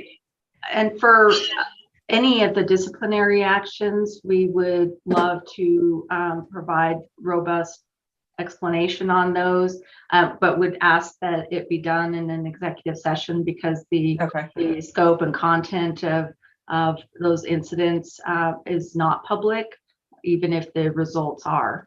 But I'd be happy to address that in executive session. Okay, that one in particular, I did want a little more information on. But. Sure, of course, absolutely. And then as far as the language about minors and children, some of that comes from existing kind of regulatory language and marketing codes. And the reason is we're identifying that if we were to do, for example, TV advertising, we're not going to choose Nickelodeon or clearly content that's targeted towards children and minors. So it is the expectation that our content is targeted to an audience of 21. Yeah, so I found it. It's now it's on page 202 of my packet. It looks to be on page 5 of E2. So E2F, that section that you guys submitted on page 5. Mm-hmm. You have a section entitled Ensure Responsible Marketing. And in the second paragraph to that, I don't know if you're there yet. Just pulling it up right now, excuse me. Responsible marketing, correct. Top 5. So it starts off, WinBet's advertising and marketing does not contain images, symbols, and/or language designed to appeal specifically to children and minors, feature anyone who is or appears to be below the legal age to participate in online gambling, and it goes on and on. The statute here goes further than that and says it shouldn't appeal directly to a person younger than 21. Okay. And so I did want to Sure. flag that I know that that's sort of standards that are out there, and the statutory standard in Massachusetts is even more protective of underage. So I did want to flag the language there would need to be. Absolutely. And addressed. obviously, we'll comply with the standards of the law and regulations. When we say minors, we mean persons under 21 years of age. So we're not going to have cartoon characters for children, but we wouldn't also have something that is, of maybe an 18-year-old audience as well. We consider minors of being under legal gambling age. Okay, but it could be 18 or 21 depending on the market, right? So that's. Yeah, currently I believe all of our markets are 21 years All of of your age and markets are older. 21? Yeah. Okay. But there are markets that are 18 and above, so correct. Yep. And then I guess you noted the membership in some of the problem gaming councils, and I didn't know if nothing in Massachusetts at this point. Is that something you plan on doing? Yeah, we're going to, figure out the opportunities that and relationships that we can have with local partners in the responsible gaming arena in Massachusetts. Absolutely. Commissioner Maynard? That were all my questions. Oh, sorry. And I've got Commissioner Skinner and Commissioner Maynard. I don't know who came first, sorry. Commissioner Skinner is more than welcome to go first. Thank you, Commissioner. So I also had a question about the disciplinary action. I'm interested, in addition to what Commissioner O'Brien has already mentioned, the incident involving direct marketing to persons on the VSE list. Yes, we will be happy to address that fully. There's some confidential and non-public information about resolution that we would like to keep within an executive session.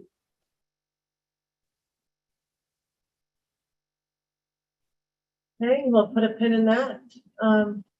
Commissioner Maynard? Thank you, Madam Chair. Councilor Roberts, I noted throughout the application and in this section, your goal of bringing people back to the Bay State to game, as well as to get them out of the illegal market. Specifically, your bookie doesn't give you ad campaign. Do you have any empirical data on that? Is it working? Are you confident that it's going to work? Well, excuse me. We certainly believe that, in jurisdictions, or even existing jurisdictions that have sports betting and jurisdictions that do not have legalized sports betting, that sports betting is occurring and that would be done illegally. We don't have any specific data that we've identified as the transition to a legal market, but we have seen clear numbers of increased enrollment in legal regulated books when they open into a market. And so that does suggest that there is a transition of a player from an illegal site to a legal site. And what the legal site provides that I think a lot of patrons appreciate is that there is a regulator that is there to help provide patron protections, as well as the patron protections that we provide through responsible gameplay, through limitations within their accounts that you would not see in an illegal market. We also pay revenues, and so that is something that benefits the state. And I think, again, the transition from an illegal site to a legal site is occurring because we do see large volume of activities on our site as well as our competitor sites. Thank you. I also just want to mention that I took issue with Chad Johnson not being called Ocho Cinco in your materials, as someone who lived in the Cincinnati area for 3 years. I didn't realize that we left that out either. So I'm a big fan of Ocho Cinco as well.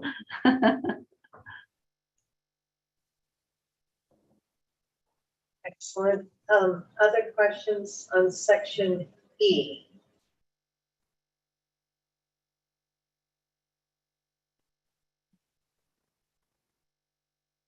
I just wanted to note that I asked this earlier, but, and I think somebody followed up commending you. I think it might have been Commissioner O'Brien that, and forgive me if I'm wrong on that I appreciating the fact that WinBet plans to deploy employees for the customer service and not simply, the using just artificial intelligence.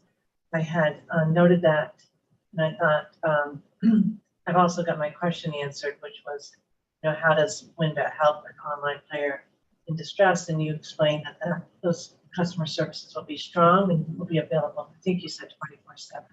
So I appreciate that, and appreciate the fact that you also provide training for all those employees on responsible gaming. So thank you.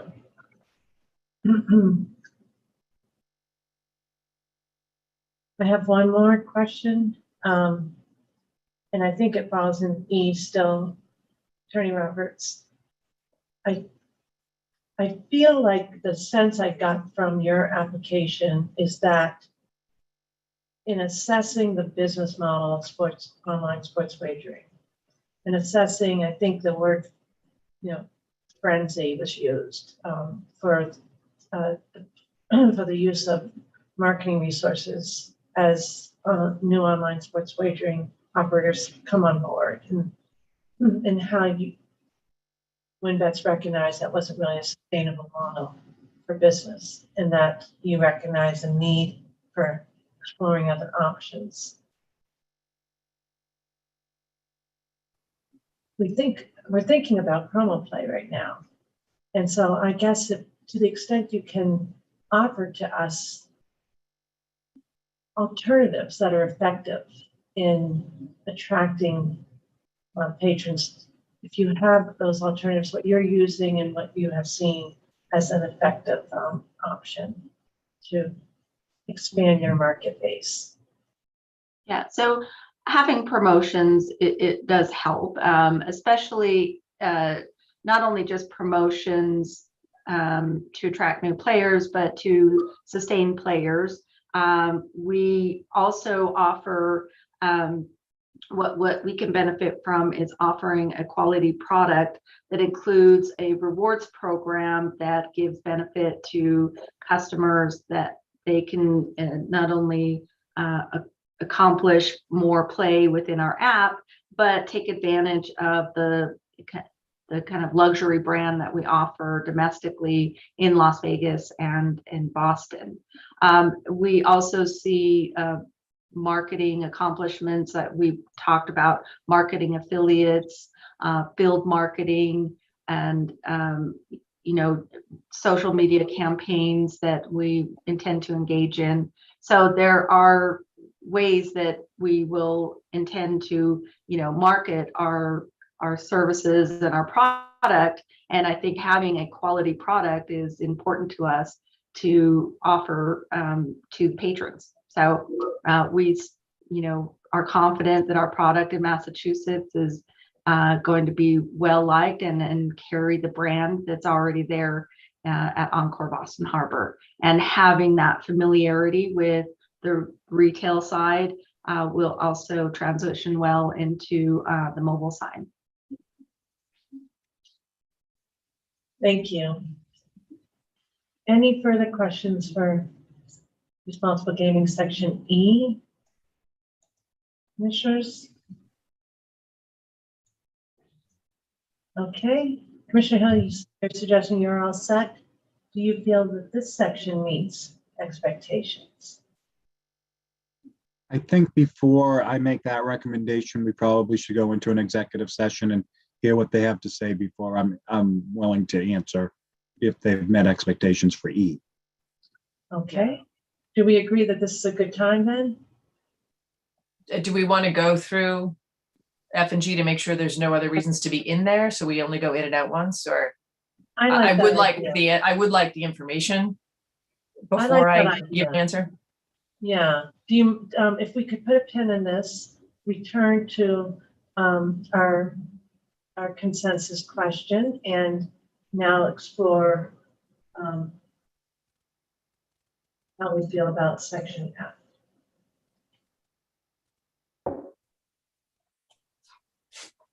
So I think part of what I asked for in E will pertain to how I think about F.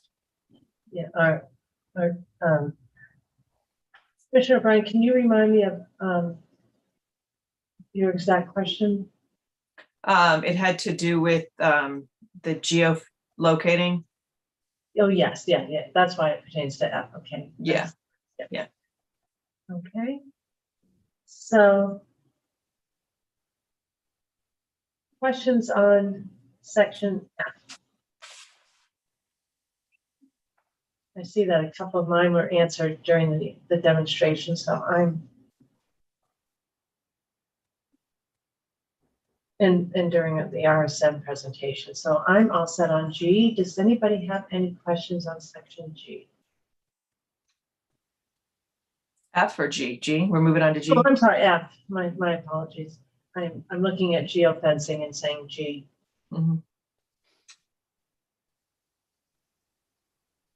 I think I'm in the same boat as I was with E. Let's hear what we have to say, and then we'll come back on that one, if that's all right, Madam Chair. That makes sense. I had the same question on geolocating and geofencing.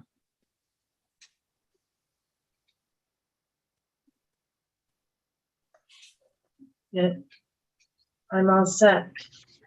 Then we can move to G if I'm hearing no objections.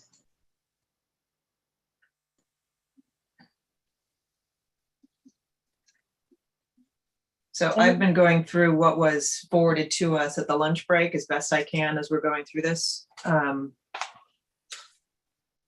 think this is a fair question because I know the filing of the complaint was a public document. And I've gone through that quickly as well as the motion. My question is, I'm assuming procedurally because the motion is filed before the answer, there's no answer in connection with the litigation? That is correct.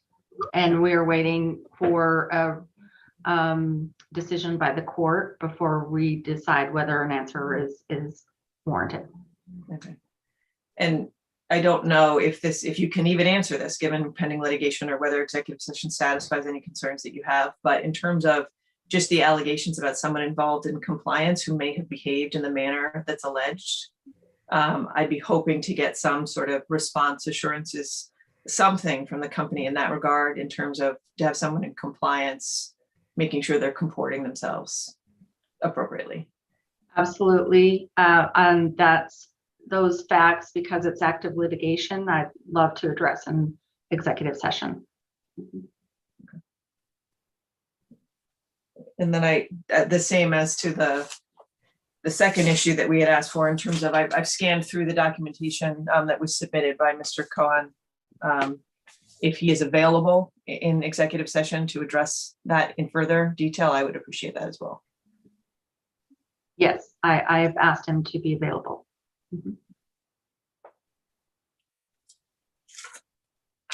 That's it for me. Everybody has had a chance, but I've been doing the same things, kind of scrolling through. But the document that Commissioner O'Brien's referenced, everybody's had a chance to. I have not, Madam Chair. And so I think it was said that the complaint is public. I hope it's not too much to ask to have a summary of the allegations here before we move into executive session, if that is the way we are moving. If it's appropriate to get the summary during executive session, I'm fine with that as well. Yes, I can provide a detailed summary in executive session. Be happy to do that. I think it's appropriate to say in sort of broad strokes, and if I'm wrong, Attorney Roberts, let me know, but that it's essentially a wrongful termination, hostile work environment allegation that stems from one individual's observations and participations in the treatment of another. And the alleged perpetrator of the conduct had a position of compliance in the company. And so my understanding, it was filed, there's a motion to dismiss pending, no answer has been filed. But that's the broad stroke of what the complaint was. That is accurate. Thank you, Commissioner O'Brien.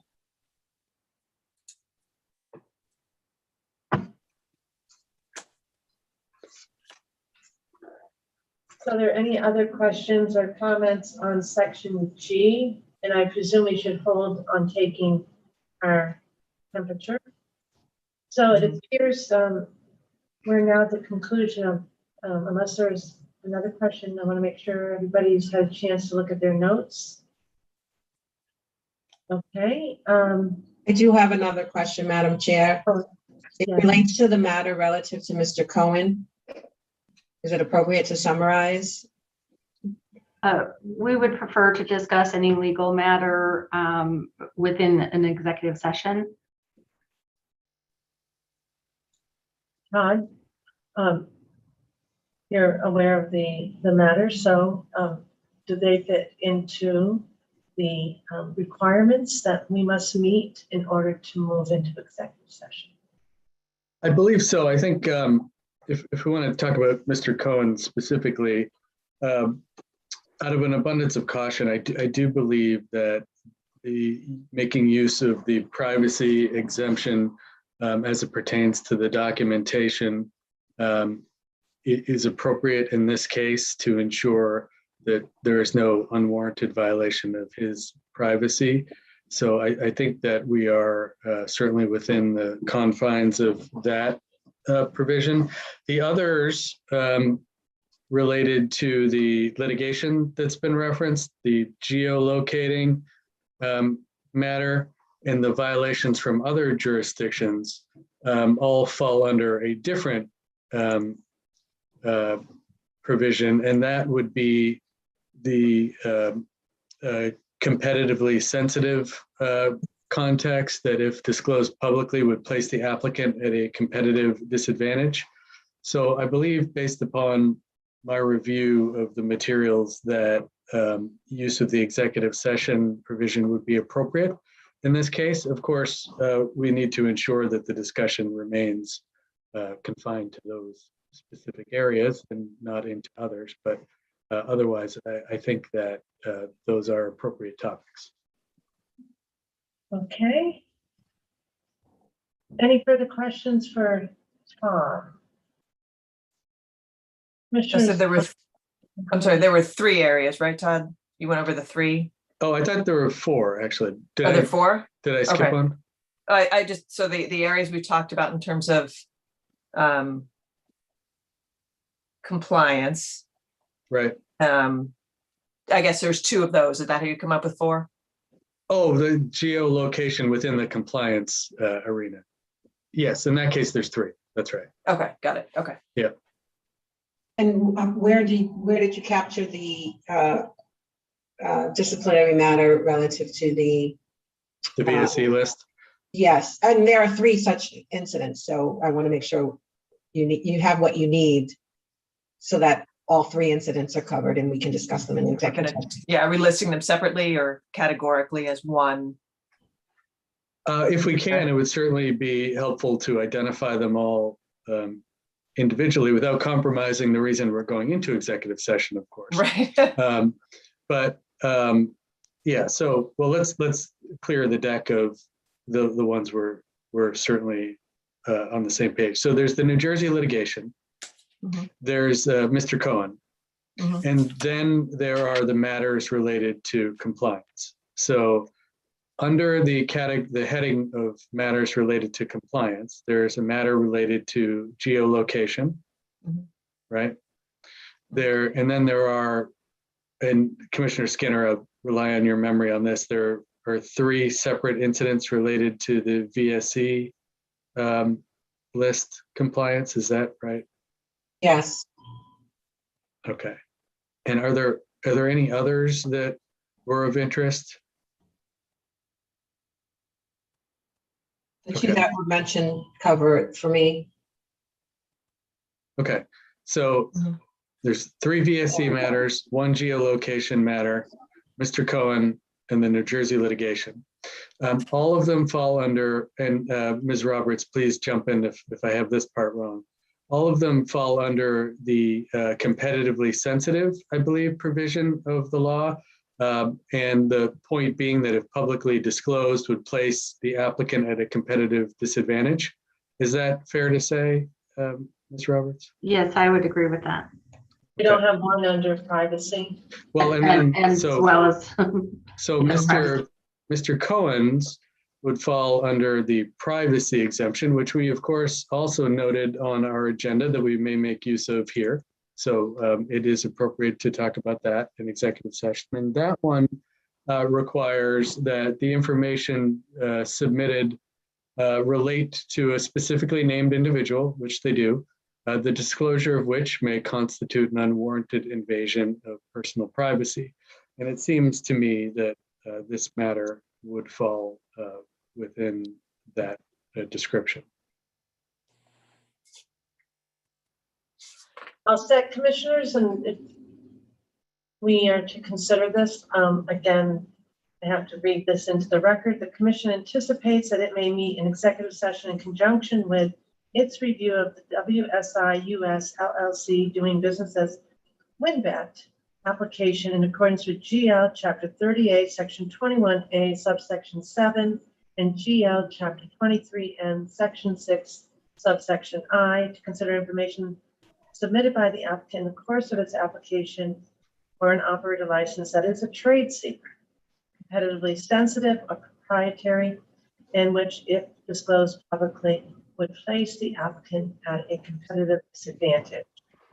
And GL Chapter 4, Section 7, subsection 26C, privacy exemption, to consider information submitted in the application materials related to named individuals, the disclosure of which may constitute an unwarranted invasion of privacy.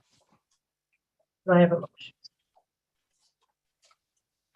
Madam Chair, I move we go into executive session on the matters you just delineated and for the reasons just stated on the record. Second. Thank you. Any questions? Okay, Commissioner O'Brien. Aye. Commissioner Hill. Aye. Commissioner Skinner. Aye. Commissioner Maynard. Aye. And I vote yes, 5-0. Okay, now, again, we will shift to a virtual room, a second virtual room from this one. This will remain open. We will return to the public session. Thank you, everyone.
Okay, Dave, we're all set, please.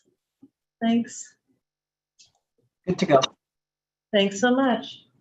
And thank you everyone for your patience. This is the Massachusetts Gaming Commission, and we are returning from a second executive session. And because we are holding this meeting today virtually, I will take a roll call. Commissioner O'Brien. I am here. Commissioner Hill. I'm here. Commissioner Skinner. I'm here. And Commissioner Maynard. I'm here. Okay, so thank you again to the applicant for your work in that executive session.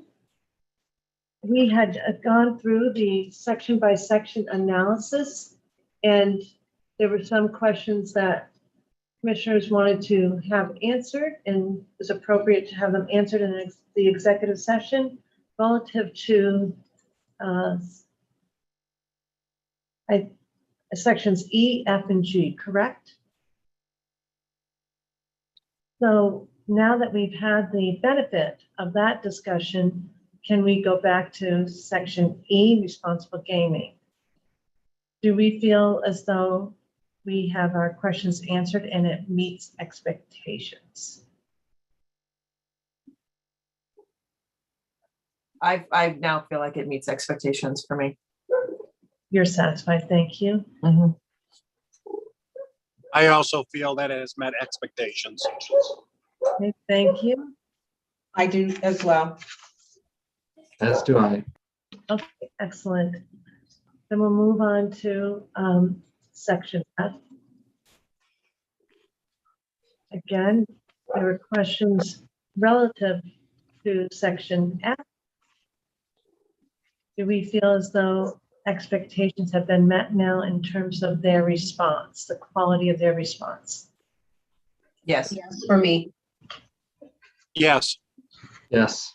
Okay, and excellent. And then now turning to section G. Again, there were, I don't know that there were direct questions with respect to G. Yeah, there were. Oh, yes, there were, yeah.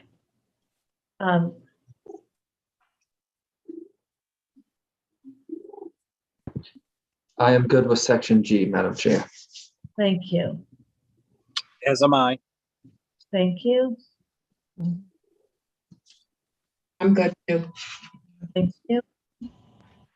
I am as well, Madam Chair, and I want to point out one of the reasons I'm comfortable with it is the level of cooperation that the applicant has conveyed in dealing with the Bureau in the preliminary suitability stage. Thank you for that, Commissioner O'Brien. And I'm all set too. And thank you to Councillor Hall.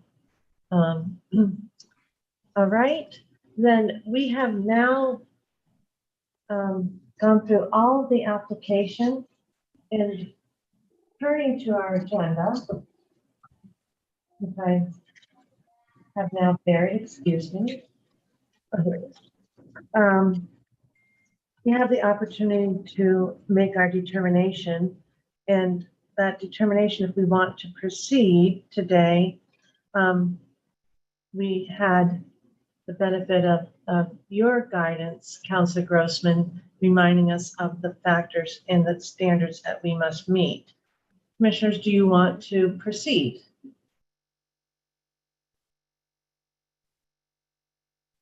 Okay. Yes. I hear, okay, then Todd, if you want to pick up the factors that by our regulation we should be considering, and the most part with respect to substantial evidence, correct? Yes, it's all likely all substantial evidence in this case, since I think we're working off of the preliminary finding of suitability standard and likely not the durable finding. And so it would be helpful to just walk through the factors and the sub-factors. Is that your request, Madam Chair? I think that makes sense, and I think you can proceed, and the commissioners will give kind of a nod of their head if they can proceed through each one. That seems to be a process we're familiar with, so thanks. Sure, and as we go, if there are any conditions, of course, that we'd like to attach, that'd be helpful. I only detected a couple of possible ones. I just kind of flag again, and they all related to the diversity and the spend goals and certain data associated therewith. Otherwise, I didn't have any other notes relative to possible conditions even. So with that, allow me to just start with section 5 here, and it begins again with the umbrella standard that the commission is to determine whether a license award would benefit the Commonwealth. That's what the question we're trying to answer. And in making that determination, the commission should consider the following factors. First, the applicant's experience and expertise related to sports wagering, including the applicant's background in sports wagering, the applicant's experience in licensure in other jurisdictions with sports wagering, and the applicant's proposed sports wagering operation, technical features, and operation of sports wagering platform. So that's the first factor. Should we pause, commissioners? And did we just go through the entire list last time? Correct me. I think we just went through the whole list last time. Yeah, because we had all agreed on consensus, so we just went through the whole list. Thank you so much. Again, all based on the contents of the applications and the discussion here today. Essentially, I take it that the finding is that there is substantial evidence to support the conclusion that these factors have been met. We'll give you that at the very end. At the very end. Well, right. That's where we're trying to get to, if we can. Yeah. Factor B, the economic impact and other benefits to the Commonwealth if the applicant is awarded a license, including employment opportunities within the Commonwealth, the projected revenue from wagering operations and tax revenue to the Commonwealth, and community engagement. So that is factor B. Factor C, the applicant's proposed measures related to responsible gaming, including the applicant's responsible gaming policies, the applicant's advertising and promotional plans, and the applicant's history of demonstrated commitment to responsible gaming. Factor D is the applicant's willingness to foster racial, ethnic, and gender diversity, equity, and inclusion, including within the applicant's workforce, through the applicant's supplier spend, and in the applicant's corporate structure. Factor E is the technology that the applicant intends to use in its operation, including geofencing, know your customer measures, and technological expertise and reliability. Factor F is the suitability of the applicant and its qualifiers, including whether the applicant can be or has been determined suitable in accordance with 205 CMR 215, the applicant and all parties in interest to the licensee's integrity, honesty, good character, and reputation, the applicant's financial stability, integrity, and background, the applicant's business practices and business ability to establish and maintain a successful sports wagering operation, the applicant's history of compliance with gaming or sports wagering licensing requirements in other jurisdictions, and whether the applicant is a defendant in litigation involving its business practices. And factor G is any other appropriate factor in the commission's discretion. So those are, that is the standard and all of the factors that the commission has set out for itself in the regulations to contemplate relative to the award of a license. I can also just add under it's 205 CMR 215, that's where it breaks down the durable finding of suitability and the preliminary findings. So preliminary findings are described in 215.01B, which is, we can go into that if that's helpful, but if that is understood, we can leave it there. And that's to distinguish what we've understood under category 1 versus category 3. Essentially, yes.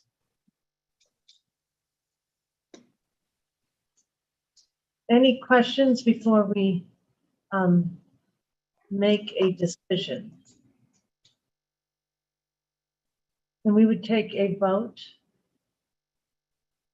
that those factors have been met by substantial evidence and that the license would benefit the Commonwealth. Will benefit the Commonwealth. Commissioners. Madam Chair, I have just a question for Todd. Yes. Todd, you brought up that we might be able to put a condition regarding a couple of the notes that you took down. How would we do that? And then I asked the commission, should we do that? Because I'm leaning toward putting a condition on this particular license in regards to the notes that you mentioned during your presentation.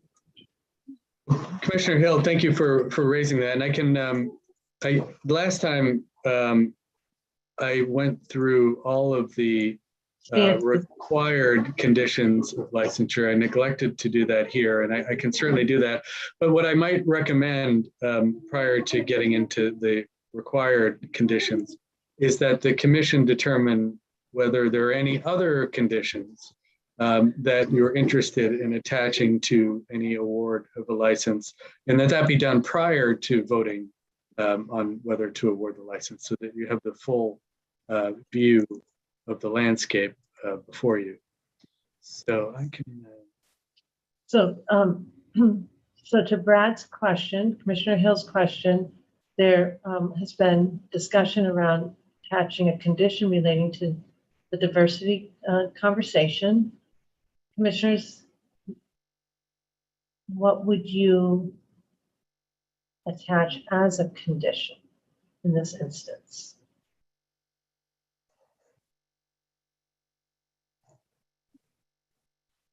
Madam Chair, I would like a list of the vendors, contingent on receiving the list of the vendors, and percentages, to Commissioner Skinner's point, percentages of diversity spend based upon those vendors. I would also be interested in any potential vendors they plan on using within the Commonwealth. Commissioner Skinner. Yes, I agree. I think I'd be looking for WinBet to identify their diversity spend goals for Massachusetts and what their approach will be in terms of soliciting business from those particular vendors. And those vendors being MBE, WBE, and VBE qualified businesses. Commissioner Maynard? I would like to amend my own suggestion in so much as they are able to get that information. We understand from the conversation we had that they weren't currently collecting that information, but insofar that they can, I want that information. The vendor list, and then the setting of the, would we have a timeline for that? In other words, for the spending, that I'm thinking particularly of establishing the spending goal. I'd like to see those before launch. Commissioner Skinner and all, if I may just jump in on this point. So it's also important to recall that before operation, the presumptive licensee, if you will, would be required to apply for and receive an operation certificate. One of the prerequisites to obtaining a prerequisite, operation certificate is that, and let me just pull this up here. So I'm in section 251.013, and it requires that the licensee provide a current list of all sports wagering employees, sports wagering vendors, and non-sports wagering vendors. So they are required to provide that list by way of regulation. If there are more specifics than just the list, of course, then we should add that, but they are already going to be required to identify their vendors. It's a good condition. So does that satisfy what you were hoping for, Commissioner Maynard, or did you want to see it earlier? I mean, we have, again, I'm going to use a line I used last week. We've been spoiled by looking at other applications where we've seen percentages, right? And so it's not really that I'm as concerned about seeing every vendor. I want to see percentages. And the only way I can understand how many is if I know what the universe looks like. That's how ratios work. So that's, I am interested, to Commissioner Skinner's point, to find out what the spend is.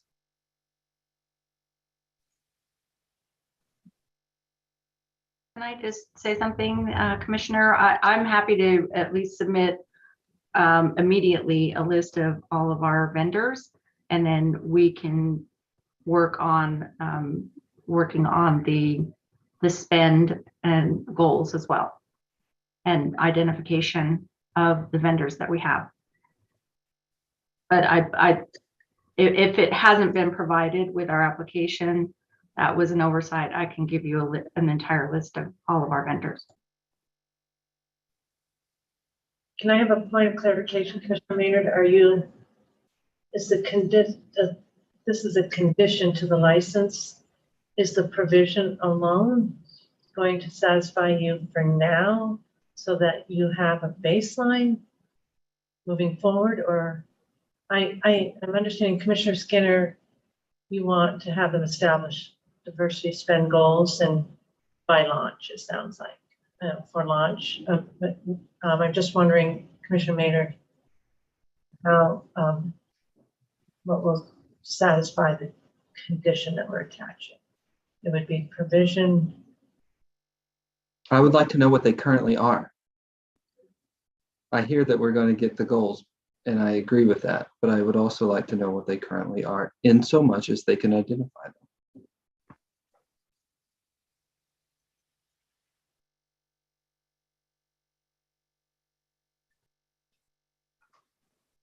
Okay, and so I don't want to put words in your mouth. Are you saying that for to move today on a determination, would you be uncomfortable or comfortable moving today on that without knowing what they are, with the absence of that information? I am comfortable moving today with the condition that the commission is in receipt of current stats on these spends before launch occurs. Thank you. That's a helpful clarification. Thank you. Okay. Councilor Grossman, do you want to help frame that for me, please? Sure. The licensee, I guess in the decision, we can refer to them as the licensee or the temporary licensee. The temporary licensee shall, by, I don't know, Mr. Roberts, you said he could do it immediately. Is a week a good amount of time? We should set a time frame. Well, I just want to clarify. I can send you a list of our current vendors in other states.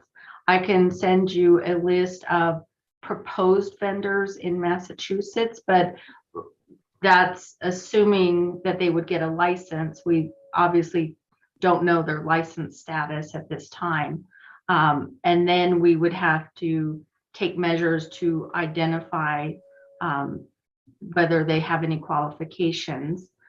We can do that against our current list, but so we can identify those that have identified their status, and then we can put together the plan for future goals. But initially, like a full list of all of our vendors in every state, I could do immediately. I can even do relatively quickly a list of proposed vendors subject to their licensing. And then I would need a little more time to do some identification work and goals. Thank you, Councilor Roberts. I'm looking for the current percentages as they are today. percentages of the discretionary spend. How many WBE businesses do you do business with? How many minority-owned businesses do you do business with? How many veteran-owned businesses do you do business with on your vending contracts today as it sits? And furthermore, what is the goal going forward? Sure, and I can get you that information of those vendors that we have that have voluntarily identified their status. And I was okay with that caveat also. Thank you. Okay, thank you very much. I can get that. Thanks, Commissioner Maynard. To help clarify, I thought you were focusing, my mistake, on the spend, but it's actually the real numbers of the enterprises. Commissioner Skinner, you would like to have the goals for spend going forward, and you're looking for that by no later than March.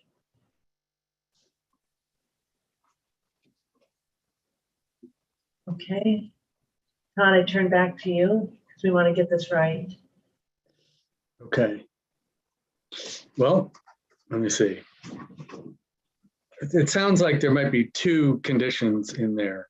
One relates to certain goals, and the other is actual hard numbers at present, if I have this right.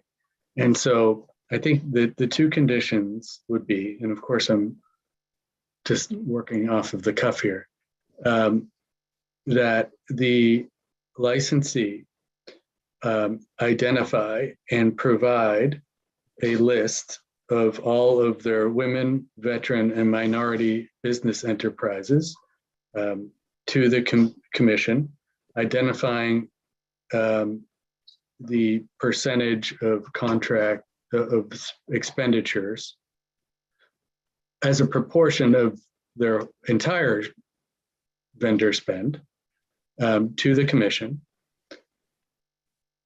as soon as possible. Is that what we're looking for on that one? And then the second condition is that the licensee establish and provide to the commission its goals for during its operational phase to ensure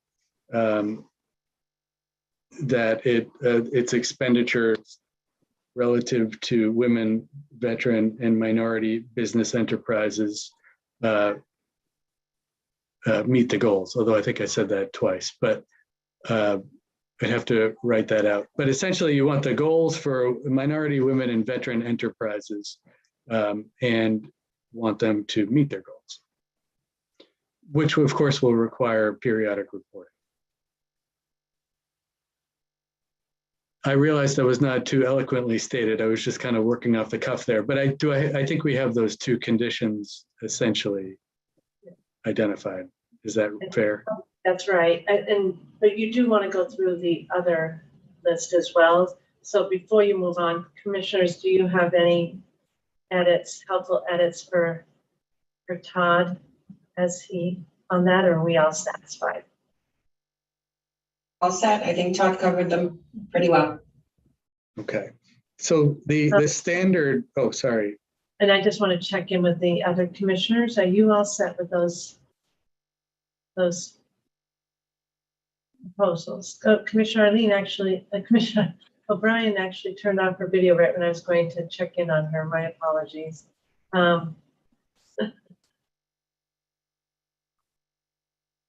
Getting twitchy. It's the end of the day. I can't get my button straight. I don't have any issues. Okay, and Commissioner Hill. I appreciate you discussing this, Madam Chair, and I'm all set with everything. Thank you so much. Okay, so why don't we go through the required conditions?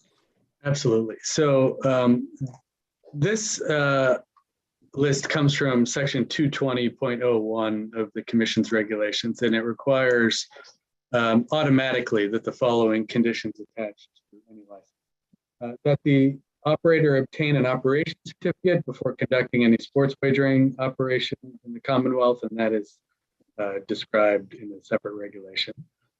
Second, that the operator comply with all terms and conditions of its license and operation certificate. Third, that the operator comply with General Law, Chapter 23N, and all rules and regulations of the Commission. Fourth, that the operator make all required payments to the Commission in a timely manner. And just to clarify here, if the license were to be awarded, they would be a temporary licensee, which would require the payment of $1 million as opposed to the full $5 million. Fifth, that the operator maintain its suitability to hold a sports wagering license. And sixth, that the operator conducts sports wagering in accordance with its approved system of internal controls, consistent with 205 CMR, and in accordance with its approved house rules, in accordance with Chapter 23N, Section 10A, and otherwise consistent with 205 CMR. So those are the automatic license conditions, and we're adding 2 more to that list relative to the contract spend and the spend goals during operations.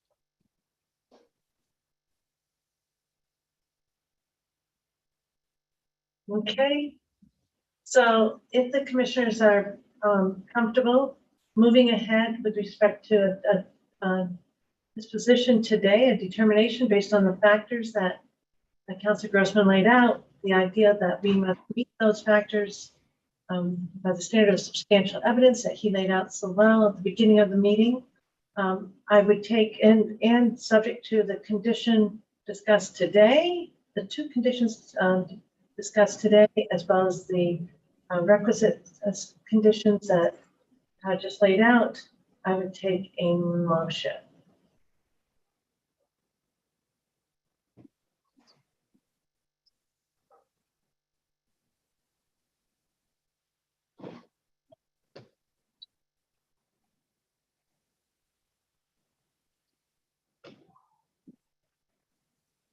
So, Madam Chair, I move that the commission find, based on the application, the hearing today, and what was discussed before us today, that we find that the applicant, WSI US LLC, doing business as WinBet,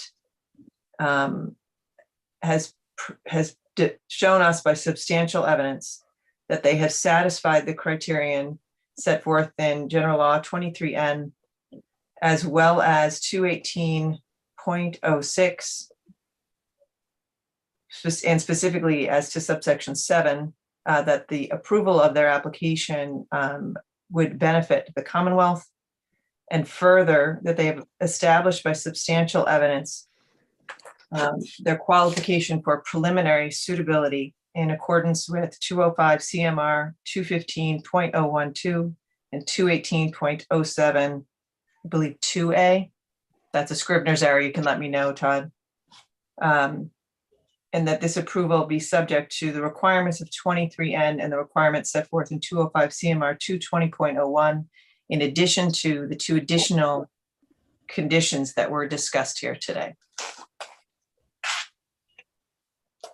And that is why we wait for you, Commissioner O'Brien. Do I have a second? Second. Okay, any questions or edits? Okay, well, excellent work. Commissioner O'Brien. Aye. Commissioner Hill. Yes. Thank you. Commissioner Skinner. Aye. Commissioner Maynard. Aye. And I vote yes, 5-0. Excellent work and congratulations to WinBet, to your entire team, and for the patience that you've awarded and afforded us today as we went through our process in this public forum. Commissioners, what would you like to say? Commissioner? Yep. Congratulations, and again, thank you to you for the level of preparedness in the application and the level of candor and cooperation that you've given to us and to the IEB. Good luck. Thank you, Commissioner. And I echo Commissioner O'Brien's sentiments. Much appreciated. Thanks for your cooperation. Thanks for your responsiveness to our questions. Difficult to answer at times, I'm sure. Thank you, Commissioner. Commissioner Hill or Commissioner Maynard? Just thank you and good luck. Thank you, Commissioner. I was going to say the same thing. Good luck to you and thank you. Much appreciated, Commissioner. And Madam Chair, and if just one more thing before we move off of this, just to be clear, since this is the first time we've done this, this makes WinBet eligible to apply for a temporary license under Section 219, which now turns to the executive director to make certain findings and bring the matter back before the commission. And we can work with Ms. Roberts and her team on that process, but I just wanted to be clear that that's the next step in this process. Thank you, Attorney Grossman. Todd, did the conditions apply to the temporary license or just the full license? All of it. Okay, thank you. It's conditioned on the approval has those conditions on it, and so they would carry over. Okay, and so for the timing on that, we'll just want to develop our agenda appropriately, so we'll need guidance on that. Thank you. Okay, so commissioners, it is 5:05, and we had in the wings our next applicant, American Wagering Inc., Caesars Entertainment. And thank you again to WinBets. Congratulations. We appreciate again all that you brought forth today, and look forward to what I understand is the right language, productive relationship as the fair and rigorous regulator we are in Massachusetts. Madam Chair and members of the commission, we're honored by this outcome today, and we look forward to being a collaborative partner with the commission going forward. So thank you very much. Appreciate it. Thank you. So commissioners, do we start this review of the next application, or do we? Oh, I see Commissioner O'Brien is shaking her head, and I believe we have one of us that has a hard stop, not myself, but I also think we're not doing the applicant any favors if we start at this point. I am absolute agreement, and any commissioner not in agreement? I'm in agreement. Okay, so reminder, commissioners, we have a 9 a.m. Agenda setting meeting tomorrow morning. It's Wednesday, and we pushed it to 9. So we would start this proceeding. Our agenda is established for tomorrow to allow us to start with Caesars. And then we would be turning to a reminder, Cat 1 MGM. The application is in our folders, as I understand it, from Executive Director Wells, and then they're tethered Category 3 partner at MGM. So a lot ahead. Theoretically, I'll schedule for tomorrow. We will be looking at our agenda and our time frame. So discuss that at our agenda setting meeting tomorrow morning. And commissioners and team, thank you for all of the hard work, and to the team, thank you for your diligence and support. And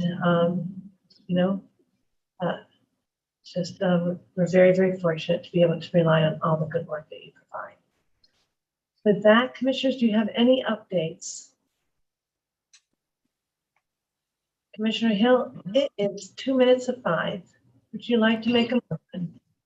I would move that we adjourn. Thank you. Second. Thank you. Any edits, questions? Okay. Commissioner O'Brien. Aye. Commissioner Hill. Aye. Commissioner Skinner. Aye. Commissioner Maynard. Aye. And I vote yes, 5-0. Thanks, everyone. Have a great evening. Congratulations again.